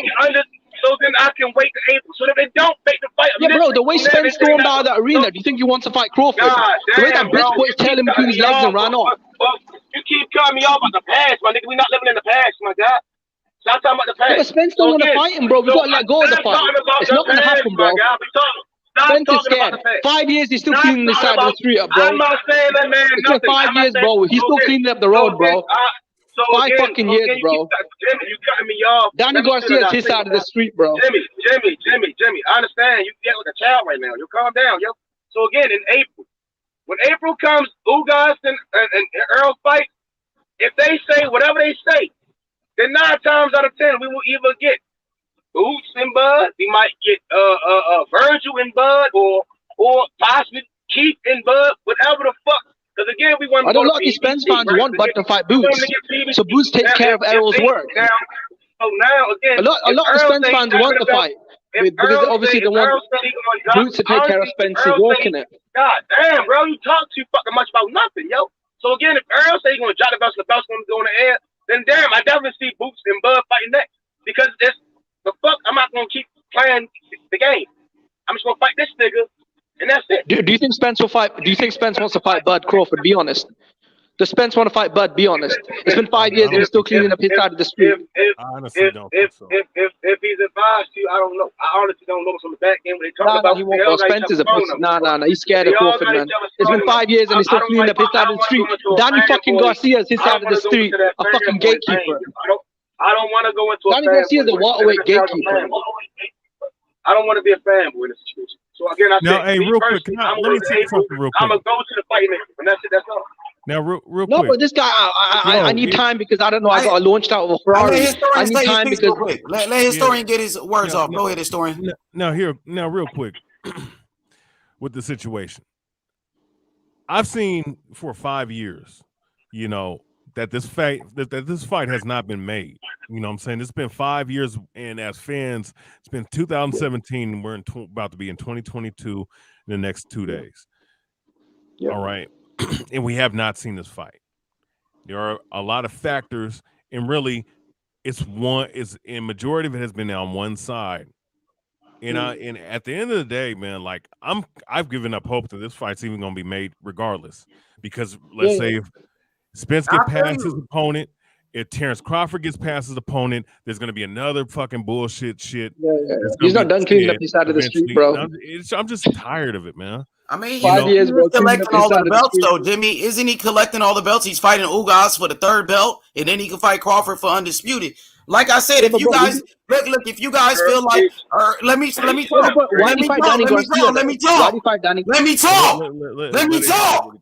Now, if Earl Spence, according to y'all, don't want to fight Crawford, why Crawford just don't fight Boots? Now I'm seeing people in the chat saying, "Oh, let Crawford ruin his young ass," but y'all ain't saying that when Devin Haney wanted to fight Loma. Y'all wanted Devin Haney young ass to get a fight with Loma. Y'all wasn't saying Loma was gonna ruin Devin Haney young ass.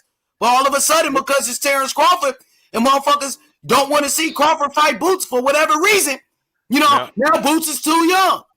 No, hey, can I say something about that? Now, real quick. Let me say this story. That's not my problem if the nigga too young. He said he want to fight. He said he ready. He's the best available. I don't give a fuck. That's not my problem. I just want to see the best fight the best. And Boots, Jerron Ennis, one of the best. And Jerron Ennis, he's been calling out Terrence Crawford. Now you Terrence Crawford fans, keep that same energy. Now, H, I will say this, right? I would want to see the fight. Now, it doesn't matter about how young and what I don't. That's not my criteria of how motherfuckers get moved up. If you 26-0 and you've been in that weight division as long as you have been, you can go up and challenge yourself against the champion if you're in the top 10. Now, my thing is with this situation, all right, regardless of who's ducking, who's not ducking, Boots Ennis is not his immediate mandatory. He don't have a mandatory right now because Virgil Ortiz is about to fight somebody else. He has a voluntary defense of his belt. That means he could pick who he wants to fight. Yep. He could fight Boots Ennis next. Right. Thank you. So you proving my point, H. And this motherfucker ain't fought no time in the spring. You know what I mean? He's never in the last 2-3 years he hasn't fought in the spring or the summer. He fights in the winter, yeah. So I know he's not going to sit there and say, He got to fight more often anyway. That's not a good thing that the niggas fighting once a year. That's trash. Yep. No, I agree, man. I agree. Your opinion. It's not the 1970s, my guy. Canelo fighting Yildirim Callum. Oh my God, Canelo fought 4 times, bro. Stop hating on Canelo. So again, for Canelo and his fans, right? Canelo fought 4 times. Right? So that's good for them. I personally didn't find any enjoyment in any of them. Caleb Plant, undefeated champion. Billy Joe Saunders, undefeated champion. Callum Smith, undefeated champion. I'm like, man, that shit what is it then? It wasn't value. Like quality over quantity. What is value then? What is value? That's what we doing. That's what's value? Want, right? So my opinion, okay, who are your favorite fighters? Undisputed is the highest quality, right? At 147. I look at 168. Listen, you lucky I like Bud Crawford, bro. I started attacking right now. You fucking lucky I like Bud Crawford. There wasn't. Listen, you lucky I like Bud Crawford, you know. You defended Bud Crawford, yeah, but you hated on Canelo. You lucky I like Bud Crawford. Motherfuckers are underpaid. And that's hey, the problem. Cue the guy's comment just real quick. Continue, Matthew. My bad. Yeah, well, I just wanted to bring this part. Fucking Matthew, what's so special about Sean Porter? Billy Joe's a fucking way better fighter than Sean Porter, bro. Sean Porter went undefeated. Sean Porter didn't even have when Sean Porter unified against Errol Spence, that was Keith Thurman's fucking belt out of the fucking bin. Now, Sean Porter and Danny Garcia, Keith Thurman's fucking leftovers, fought for his vacant belt. That's how Errol Spence became unified. I mean, now real quick, can I say this, Jimmy, real quick? Q the guy did bring up something. I just want to mention it, and you guys can continue. Boots almost he said, and I agree with him. By the way, he says he can't wait for the winner of the unification. I have no problem with that though. Now, think of this: guys have waited for certain unification bouts to happen. Now, I will say this: if maybe he should stay busy within that time period. And look, I would advise any fighter to do that. But if he's waiting for the winner of that fight so he can get the undisputed fight within that year, as fans, would you get mad at that? Considering that's what guys do anyways in this day of age in boxing anyways. Would you get mad at that if he waited for the undisputed? Hey, historian. That's I don't trust Spence. He said, get a belt, I fight you. Then he changed his mind. I don't trust Spence. Hey, Jimmy, actually, right? Gave Mikey 50-50, but fucking Crawford's not that year. Sean Porter, not fucking undercard fighter. 50-50. Smith really waited for Canelo. And what's this motherfucker's name? What did Canelo do? He fucking ran through all of them, bro. Billy Joe Saunders, undefeated 2-division world champion, Olympian. Who the fuck was Sean Porter when he had the belt? When Sean Porter unified against Errol Spence, who was he? Keith Thurman's fucking leftovers.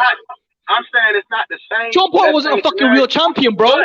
Keith Thurman's fucking leftovers, bro. Belt out of the fucking bin against Danny Garcia, the welterweight punch bag. Right. Because 147 is far more elite, with way more talent. Okay. Where did Spence get his belt from? Cal Brook? Gennady Golovkin just wiped his fucking ass with Cal Brook. Cal Brook had one fucking eye in that fight. What historic welterweight unification are you on about? You're trying to tear down the super middleweight division. I could do that to the welterweight division. IBF champion Cal Brook. Golovkin just wiped his ass with Brook. Cal went up. Listen, Cal Brook and Amir Khan went up to 154 and 160 and gave those fighters hell. until they got stopped. No, bro. Gennady Golovkin broke his face, bro. What historic welterweight unification you on about? Damaged goods, Cal Brook. Cal Brook was damaged goods, bro. Gennady Golovkin smashed his eyes in. And then he had to weight drain to 147. Sean Porter, WBC champion. They made the weight. They came in the fight. Same way. I wouldn't go around saying certain guys are weight for them. He made the weight. No. That's bullshit method. You know, he bulked up to 160, right? He bulked up to 160 to fight Golovkin. Next fight, he drained himself back down 2 weight divisions to fight Errol Spence for the IBF belt, bro. That ain't no fucking great victory. Sean Porter, bro, he's not even a fucking. He was never. Come on, let's be honest, bro. Sean Porter was never an elite level welterweight. When Errol Spence unified the belts against Sean Porter, who gives a fuck? That was Keith Thurman's leftovers, bro. Fighting for his belt. Danny Garcia and Sean Porter fought for the WBC belt. They were Keith Thurman's leftovers fighting for his vacant belt. That's some bum-ass shit, bro. All right, so again, I understand your plight, right? All I'm saying is we are one fight away. No. You're saying Canelo never unified the Superman. Bro, Canelo fought young, undefeated prime champions, right? Sean Porter. Fucking Keith Thurman's leftovers. Cal Brook just had his fucking Golovkin just wiped his ass with him. Who the Canelo fight that was so great? Let me say something right quick. I think 168, all undefeated champions. The number 1 guy, Callum Smith. The number 2 guy, Billy Joe Saunders. And the number 3 guy. Billy Joe, an undefeated 2-division world champion. An Olympian. Billy Joe was a bad user who ducked Demetrius and beat him. All right, cool. No, I agree. I think Andrade would beat the shit out of Billy Joe. Bro, that don't fucking matter, bro. The sport is full of bad users, bro. Billy Joe never fought anyone worthwhile. Bro, it don't fucking matter, bro. He was an undefeated 2-division world champion. His resume was fucking better than Andrade's. And I like Andrade. Callum Smith's best one was George Groves. Bro, Callum Smith was the number 1 super middleweight in the world. Callum Smith's best across the board. Ring Magazine, ESPN, BoxRec, Boxing News, Yahoo Sports, The Zone. And Caleb Plant was getting his ass tore up by Wuskagi middle round. And Caleb Plant he was coming off an injury. He won't be telling. Okay, but what great welterweight fighters do we have? What great welterweights? Errol Spence, a dude that if he isn't getting ejected out of his Ferrari, he's getting fucked up in sparring, right? What are his great wins? Danny Garcia, fucking gatekeeper. Sean Porter, glorified loser. Ugas, no one even knows who the fuck that is. Hey, Jimmy, let me add this to you, though. Hey, Jimmy, let me add this point, though, real quick.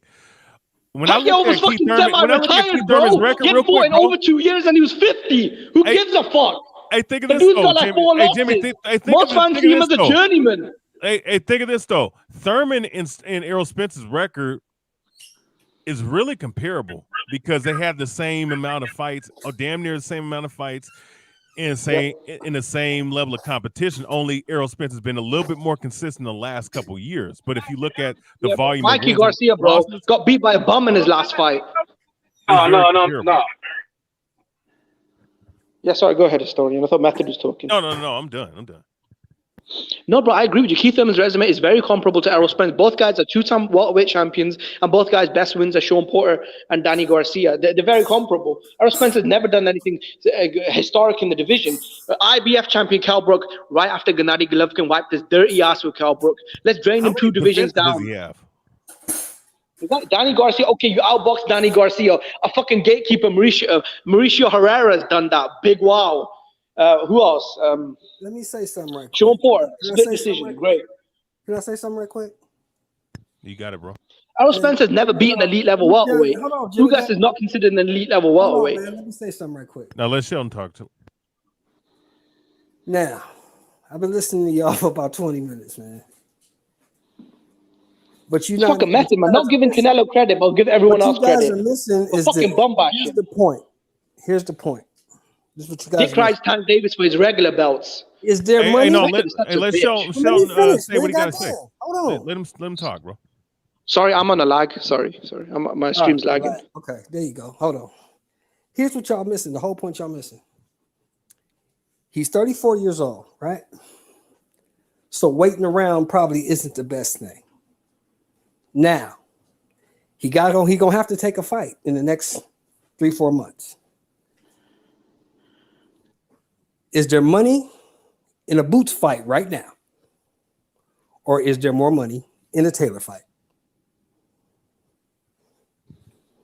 There's way more money in the Taylor fight because, especially if Bud comes to the UK, that'll sell out a soccer stadium, and it'll be pay-per-view in America and in the UK. So that's like a double pay-per-view. So that's my point. The accolades are there. You said, and also Taylor's the top 5 pound for pound. Yeah, Bud's exactly. just basically a contender in it. Boots is just a contender. Yeah. Taylor's a undisputed champion, top 5 pound for pound. They said he couldn't beat Porter. He stopped him. So the accolades are there. It's obvious. It should be obvious to everyone that Errol don't want to fight. He could have chose Bud. He went another direction. Yeah, 5 years. He's still cleaning up his side of the street. Mikey Garcia's his side of the street, bro. Danny Garcia, a fucking gatekeeper. He can't fucking. Mikey's lost his last fight to a fucking bum. So tired of this Mikey hype, man. Here's the thing. Regis Progress would have put Mikey Garcia in a fucking body bag. Taylor has to beat Catterall, right? Once he beats Catterall, he's going to move up. When he moves up, the next fight is probably going to be Crawford. Spence is going to fight Ugas. Yeah, but bro, Crawford can't wait that long, bro, because he's going to fight Catterall in February, right? So after that, March, April, May, June, July. You're not listening. Fighters only fight twice a year. Listen, he just fought in November. Yeah. If Taylor wins in February, he'll be ready to fight again in August or September. No, but that's his first fight a while away, though. I think he'll need a big trend. No, I don't think that fight can happen because think about it, right? After that fight, they're going to fight in what, March? They're going to fight in March, bro. Taylor and Catterall are going to fight in March. Oh, they moved it to March? I thought it was February 26th. No, but it's because boxing in the UK, because of they're going to go into lockdown again. They cancelled it. Yeah, so March. So after that fight, after Spence wins, if he wins, Spence should be ready to go again if he's not injured in September, October. Either he fights Bud or Bud fights Taylor. That's how I see this shit playing out. In October, September, October. My thing is, I want Bud to fight in May because he fought in November last time. So I want him to fight in either April or May, maybe June. And by that, between May to June, Bud should fight again if he wants to be active. But if he fights again, he can't fight Taylor or Spence. He'll probably fight an Abbott or somebody like that. He'll fight somebody like that. He's not fighting Boots. That Boots fight's not happening. Number one, there's no money in it. Number two, he's not going to take that fight because Boots could possibly beat him. So why would he take that fight and fuck up the bag? It makes no sense. Shelton, I agree with you, Shelton, right? And I think, again, if Earl does beat Ugas, whoever wins that fight, right, they can do that press conference. I mean, especially the next year, let's say COVID ain't too bad. They can do some shit how they did Conor McGregor. It's like to maximize their bag for Undisputed. Because welterweight division is definitely the glamour division still. I mean, like in this modern era. And it's just like they can make the fight, they can do the tours, go around, get people to want to buy the pay-per-views and shit. That's how I look at it. They give them some time to build that fight up, get the cards ready. You know, and that's how I'm looking at it in the grand scheme of shit. You see what I'm saying? Like, I personally just don't see Bud, fight twice. He's only been fighting once a year. Like you said, Meth, everybody's pushing for Bud to fight. Bud's going to fight twice this year. I don't know who he's going to fight first. But his second fight this year, at the end of this year, it's either going to be Errol Spence or Josh Taylor. I guarantee you. Boots is not in the picture because he doesn't have enough fan base yet. There's no money in it yet. So it sounds like it'll be. No, I don't mind if Bud fight for like a week of progress. July. It sounds like it'll be Keith, or he might just take on Virgil.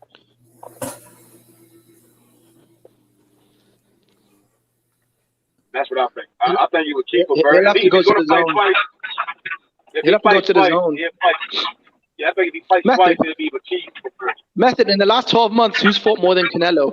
Well, the top fighters. Who's more tested than Canelo? Canelo's the most tested athlete in the sport. Method is the bitch. Jimmy, there's no way anyone, no matter what I want to say, I would never be a Canelo fan. Again, okay, so it's okay for everyone else to be undisputed. Listen, it's bad. Are you a fan of Roy Jones? Are you a fan of Roy Jones? I'm a Bernard Hopkins. Are you a fan of Evander Holyfield? Method is a bitch, and he's a casual boxing fan. Are you fan? Are you fan of Shane Mosley or Evander Holyfield? Who? Are you a fan of Evander Holyfield Holyfield? never bought dirty. Holyfield never bought dirty. If you say so, okay. So it wasn't mentioned.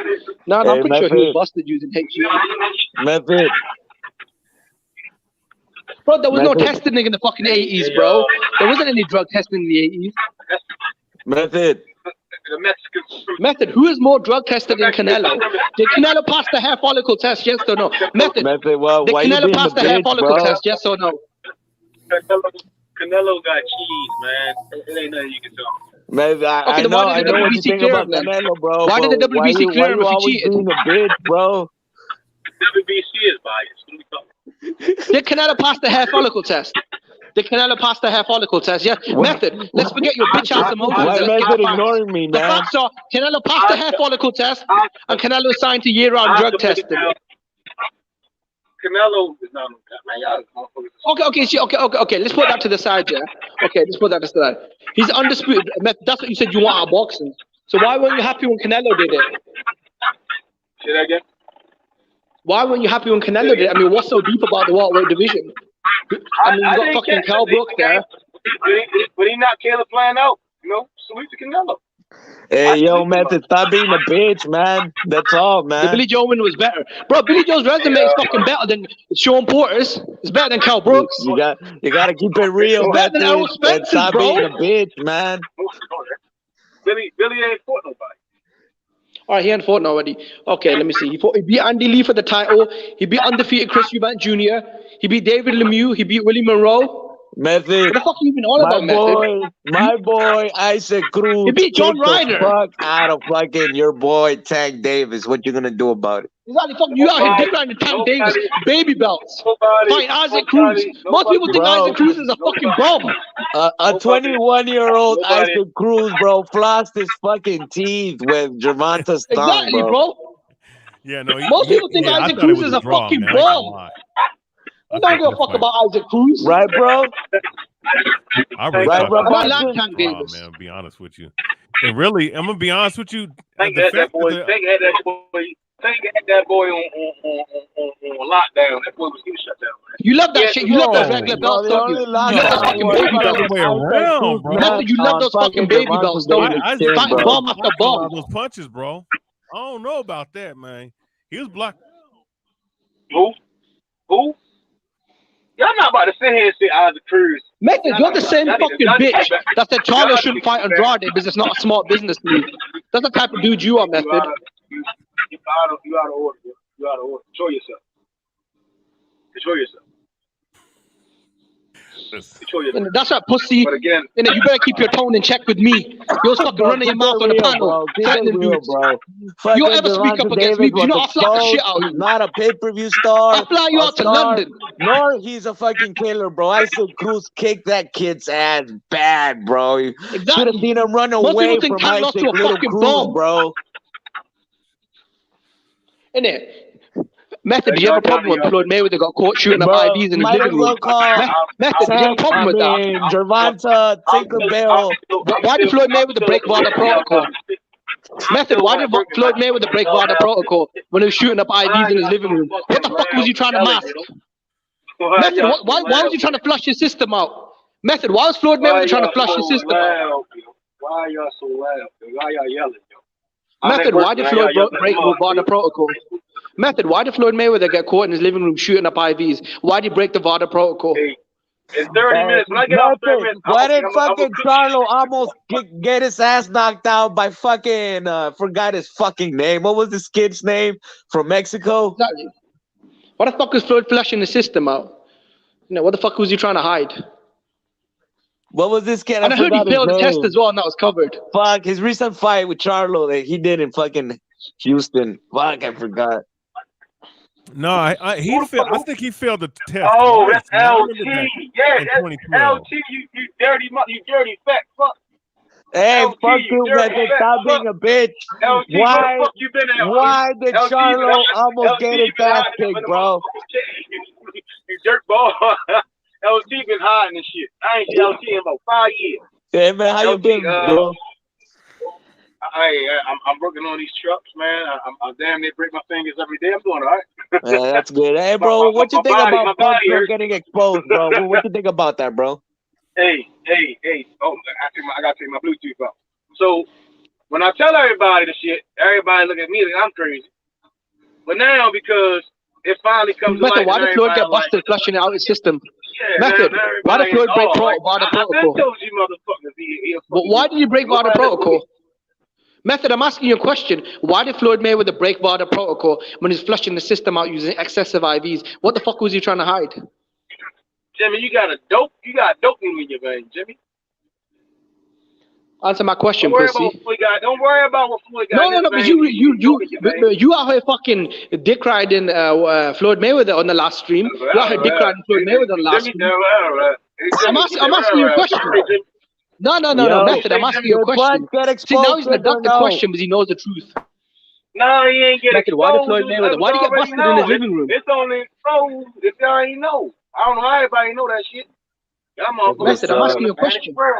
No, I'm asking you a question. Method, why don't we answer the question? Why did Floyd Mayweather break VADA protocol? Why was he flushing the system out, Method? What was he trying to hide? The last I checked, Floyd Mayweather does not suffer from blood poisoning. Was it Figueroa? Yeah, it was Figueroa. Why was he flushing the system out, Method? Why was he using excessive IV?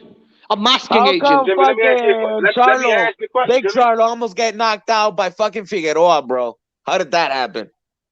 Huh? So, wait, Omar.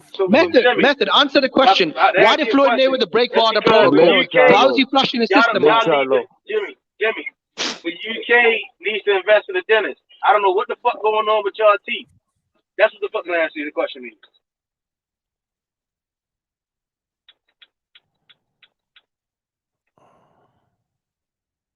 Yeah, I'm on the road. It's too many at one time, Coco. It's too many at one time, Coco. It's too much yelling at one time. I can't hear. What? Why did fucking what was this guy? Fuck, I forgot his name. Big Charlo almost get his ass knocked out by fucking Figueroa. Method, you cokehead. Answer the question. Why did Floyd Mayweather get busted using illegal IVs? Why did he break VADA protocol? What was he trying to flush out the system? Shout out Method, to I'm Pound asking you a question. Ignacio. LT is drunk and Jimmy out the cut. Listen, pussy, why you ducking the question? Like, this is why you're a pussy little bitch. You ain't answering the question. Listen, faggot, answer the question. Why did Floyd Mayweather break VADA protocol? Y'all don't know why y'all still let Lebanon get up in this shit. No. I'm asking you a question. Why did Floyd Mayweather break VADA protocol? Why was he trying to flush his system out? Method, why was he trying to flush his system out? Listen, Floyd is in the Hall of Fame. No PD. Well, no, I'm asking you a question. Method, come on. You say you're an intelligent guy, yeah? You say you work on trucks. Listen, bitch, you can wash the fucking trucks.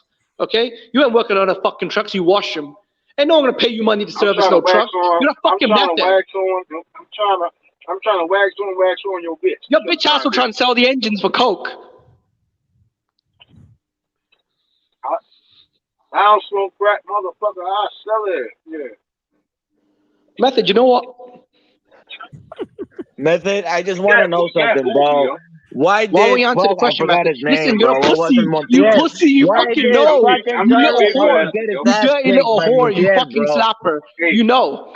Method, you know. I'm asking you, answer the question, pussy. Why did Floyd Mayweather break VADA protocol? Why did Floyd Mayweather break VADA protocol? Why was he caught using illegal IVs? Why was he trying to flush the system out? Y'all too wild, man. I'm still on the clock. Just answer the question, then. Wild, man. Method, answer the question. Man, bro, what's your name? Why did Floyd Mayweather get busted using illegal IVs? He owes me $20 from the Canelo fight that he lost the bet. He's never paying me back. Don't worry, I'll send his wife around yours and she'll pay his debt off. Me and Method's wife were cool. I'll send it to you. Who lost the bet with Canelo? You did. Who lost the bet with Canelo? You picked Caleb Plant. You did. You picked Caleb Plant. You did, Method. Stop that shit, LT. I ain't never in my life bet you, LT. Hey, bro, why did what was it? Fucking Charlo get his ass kicked by Montiel, bro? What happened? Hey, Montiel came in that bitch ready to go, yo. That was probably the best I've seen Montiel fight, though, yo. LT, give me a second. LT, give me a second with Method, yeah? Method, why was Floyd Mayweather busted using illegal IVs? You want to answer? Why won't you answer the question? Forget everyone else. We're talking about Floyd Mayweather. Why was he caught using illegal IVs? You know, Method. Excessive IVs, yeah? I thought you had a problem with drug users. I thought you out here dick riding, Floyd. Jimmy. You would never in your life heard me say I'm a Floyd Mayweather fan. You've never heard me say that. Why were you dick riding him yesterday on the panel defending him? Now look, When I question his resume, that he fights flyweight fighters. He likes the dick ride, bro. That's his thing, bro. Hey, I'm telling y'all got like 20 minutes. When that 10 o'clock hit, I'm going to be on y'all ass. I'm telling y'all. I'm gonna be in my car. I'm gonna talk. Watch. I got my notepad. It's LT. Then you got motherfucking what's the motherfucking Jimmy? I'm gonna cook the shit out y'all. Bro, get the fuck out of here, bro. I ain't got 20 minutes, man. That's Mr. Jimmy to you. Hey, you got 20 minutes of your drunk ass, bro. That's all I'm saying, Method. Like, you out here, you're asking questions. Ain't got 20 minutes, bro. Everyone on this panel on the chat knows. I've asked Method about 100 times. Why did Floyd Mayweather get caught busted using? Why was Floyd Mayweather using excessive IVs? I just answered the question. I watched Floyd wash Manny Pacquiao for 12 rounds. I don't know what you're talking about. No, I didn't watch Manny Pacquiao. That was like an 8-4-5. Okay, his own dad was saying, Floyd, stop running. Stand your ground and fight with Pacquiao. Shut the fuck up, man. You don't watch Pacquiao. I know nothing about Method was retiring from truck driving. He told him to stop running because he's losing the round. Hold on. Method was retiring from truck driving. Method, hold on. Method was retiring from truck driving. Then he bet a lot of money. All his fucking life savings, he bet it on fucking Caleb Plant, and he fucking lost. Now he's back to truck driving 24/7. He's not driving trucks, bro. He's fucking washing them. You really think someone let him work on trucks? This guy's a fucking known method. I'm surprised they trust him with a fucking soap and water. Hey, Jim, you need to get your jokes together. That shit corny. Somebody's going to 7-Eleven. No, my last joke was in your wife's mouth. Hey, Method, my last joke was in your wife's mouth. I'm going to leave my next joke in your wife's ass. Method, what's your sidekick? Fucking Rich and fucking Ty. What were your sidekicks? Method, you picked Wilder to win. Didn't we make a bet? Hey, several months ago, we made a bet. I'm at a site right now, and they loud as shit cussing. They're going to get me fired, man. I got to watch the words, man. Bro, so funny, bro. How cute. I usually say, the guy is calling me goofy, bro. It's just so funny. It's so funny how cute the guy is calling me goofy, bro, with that goofy ass haircut, bro, or goofy whatever the fuck, bro. I don't like what is it like threads or whatever whatever the fuck that guy fucking has in his hair is goofy as fuck, and he's calling me goofy, bro. Use that method. And I'm talking about Q the guy, bro. He kept calling me goofy from chat and shit. That guy has like the goofiest fucking haircut I've ever seen, bro. Like, have you guys seen Rugrats? The girl that behaved like super bad and shit. What's her name? Angelica, bro. Q the God has Angelica's hair, bro. That's what the fuck.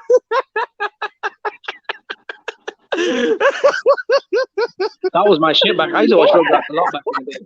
I'm just calling me goofy, bro. Please stop, Q the God. Stop. Yeah, I thought you were about to say Chucky.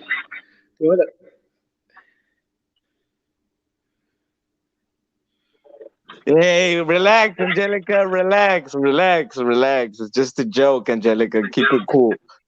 Keep it cool. I ain't gonna cam up for you, bro. Relax, Angelica. What was this? Q want the smoke with you? I was ready to get some smoke. Listen, man, I'm ready to start my paperwork. I'm gonna put my Bluetooth on. I'm gonna cook the shit out, y'all. Y'all think y'all off the hook? It's Thursday, tomorrow Friday. I'm gonna enjoy. I'm gonna cook the shit out, y'all. Method chat saying I destroyed you. The chat saying I destroyed you. The chat broke. Everybody in the chat broke. Especially Lebanon. That nigga broke. That motherfucker living in They're all a box. laughing at you. They're saying Jimmy's running circles around Method. They're saying Method's a clown. He's getting owned. Kush the greatest. We don't even know that motherfucker name. That motherfucker retarded. That motherfucker Kush, the only motherfucker with his pipe on. Kush is a cool guy, man. Don't say that. No, hey Kush, can we share your wife? Ooh, I'm on big screen. What you the guy gonna do now? I'm ready to start sending shots. With his fucking Angelica haircut and shit. All I'm saying, you're saying bro, that you want to see what kind of Undisputed. That's all you give a fuck about. Has, bro. Canelo did it, you didn't care, bro, hold on, bro. You know what kind of hair cue the God has, bro? Fucking Krusty the Clown, bro. Have you seen his fucking hair, bro? And he's calling me goofy, bro. I swear to God, bro. This guy has Krusty the Clown haircut and calling people goofy, bro. Hey, LT, they said you about 4'10", 300 pounds, yo. That's what I heard. Fuck yeah, bro. I'm Isaac fucking Cruz. I'm fucking 4'3". What you gonna do about it, Method? Nigga, Method, I'm 4'3". Still gotta look up to him. If I'm 4'3", you're 3 feet. What you gonna do, Method? He 4'3", and you still gotta look up to him, you little motherfucker. Why you keep mentioning my name? Why do you keep mentioning my name, bro? Why you keep mentioning my name, bro? Quit mentioning my name, bro. You still gonna get this smoke. Shut your whole ass up. I guess you still undefeated. I guess you still undefeated. I don't need no tag team, dog. Listen, I guess you still undefeated, right, Method? No, you still undefeated with that dope in your nose. Shut it up, man. Stop it. Okay. Man. That's why you mentioned my name. You still in your feelings? You hungry, bro. He wants that shit, bro. You still in your feelings, Method? Why you keep mentioning my name, bro? Why you keep mentioning my name, Method? They say you the Ready Rock champ. That's what I heard. You just that mad at me. You gotta mention my name. Man, y'all hop in the chat. Everybody got something to say. I told you, y'all gotta do it. Okay, say what you gotta say. Let it all out right now, Method. Just let it out, Method. So you done, right? Did you study? Did you go study? Did you go study, Method? Method, did you go study? So you still on goofy shit. So did you go study yet? I got 2 for 5 for you. Eli, salute. I got 2 for 5. So did you go study yet, Method? Did you go study yet? Did you go study your crime, my nigga? Listen, bro. If you gonna mention my name, let me know you fucking. You look like a fucking bobblehead running around the fucking apartment and whatever, bro. Hold on, LT. Hold on, I got LT. 2 for 5. How many you want? I got 2 for 5 for you. How many you want? I want 3. Listen, let me put my order in. Can I put my order in? Method, can I put my order in? Dope man Muslim Method. Dope man Muslim Method. Dope man Muslim. Can I put my I know what you gonna get. Can I put my order in? Let me order up. Let me order up, man. I know you not now, man. That nigga don't want me to order up. So you can't. So can I make my order? No, man. It's LT. Can I make my order? I'm gonna order up that second surah. I'm gonna order up that second surah and the 9th surah. Can I get that? Can I get that? I'm gonna order up that second surah and that 9th surah, bro. Can I get that? Can I get that second surah? Can I get that 9th surah, my dude? That's my order. That's my order. What? Man, stop it, man. Man, how many times you leave off cooking me though? How many times did you leave cooking me? Listen, man. Listen. That's what I'm saying. How many times did you? Let's be for real. I can't give you no more freebies, man. There ain't no more freebies, man. You got hurry and buy. I got that one off. I got that one off, Method. I got that one off, I got that one off. Hey, what's up, man? What you arguing for? Hey, man, listen, little brother. TBH, I exposed the hell out this nigga. I exposed the hell out this nigga. Everybody know this nigga is not no Muslim, bro. Everybody know. Everybody know this nigga fake as hell, man. That's why he mad at me, BH. That's why he keep mentioning my name, because he ain't never heard them surahs out his own book, bro. I checked him with his own book. He mad at me. The truth don't need no disguise. That old dumb motherfucker. Listen to him. Watch this. Look, listen to him. Did you drop off that delivery yet, you little motherfucker? That's why you had a hard time and your back broke because all them damn tools and wrenches is bigger than your ass. You little motherfucker. Shit, nigga. You know that's the truth. Why do you keep trying to come up against me, man? Why you say my name? Why you say my name? Why did you say my name? Like you knew I was gonna come on here. Y'all got every time I come around, niggas got my name in that mouth. What's up with you? You said y'all like my You style, just looked at the chat and saw my name and said it, bro. I know. You a fan, man. You a groupie, nigga. You a groupie, nigga. You a Lebanese Hebrew groupie, my nigga. You a groupie, my nigga. Method, you a groupie, dude. You a fanboy, Hebrew. You a Hebrew fan. You Method. Just be who you are. You're not no Muslim. You're an Israelite.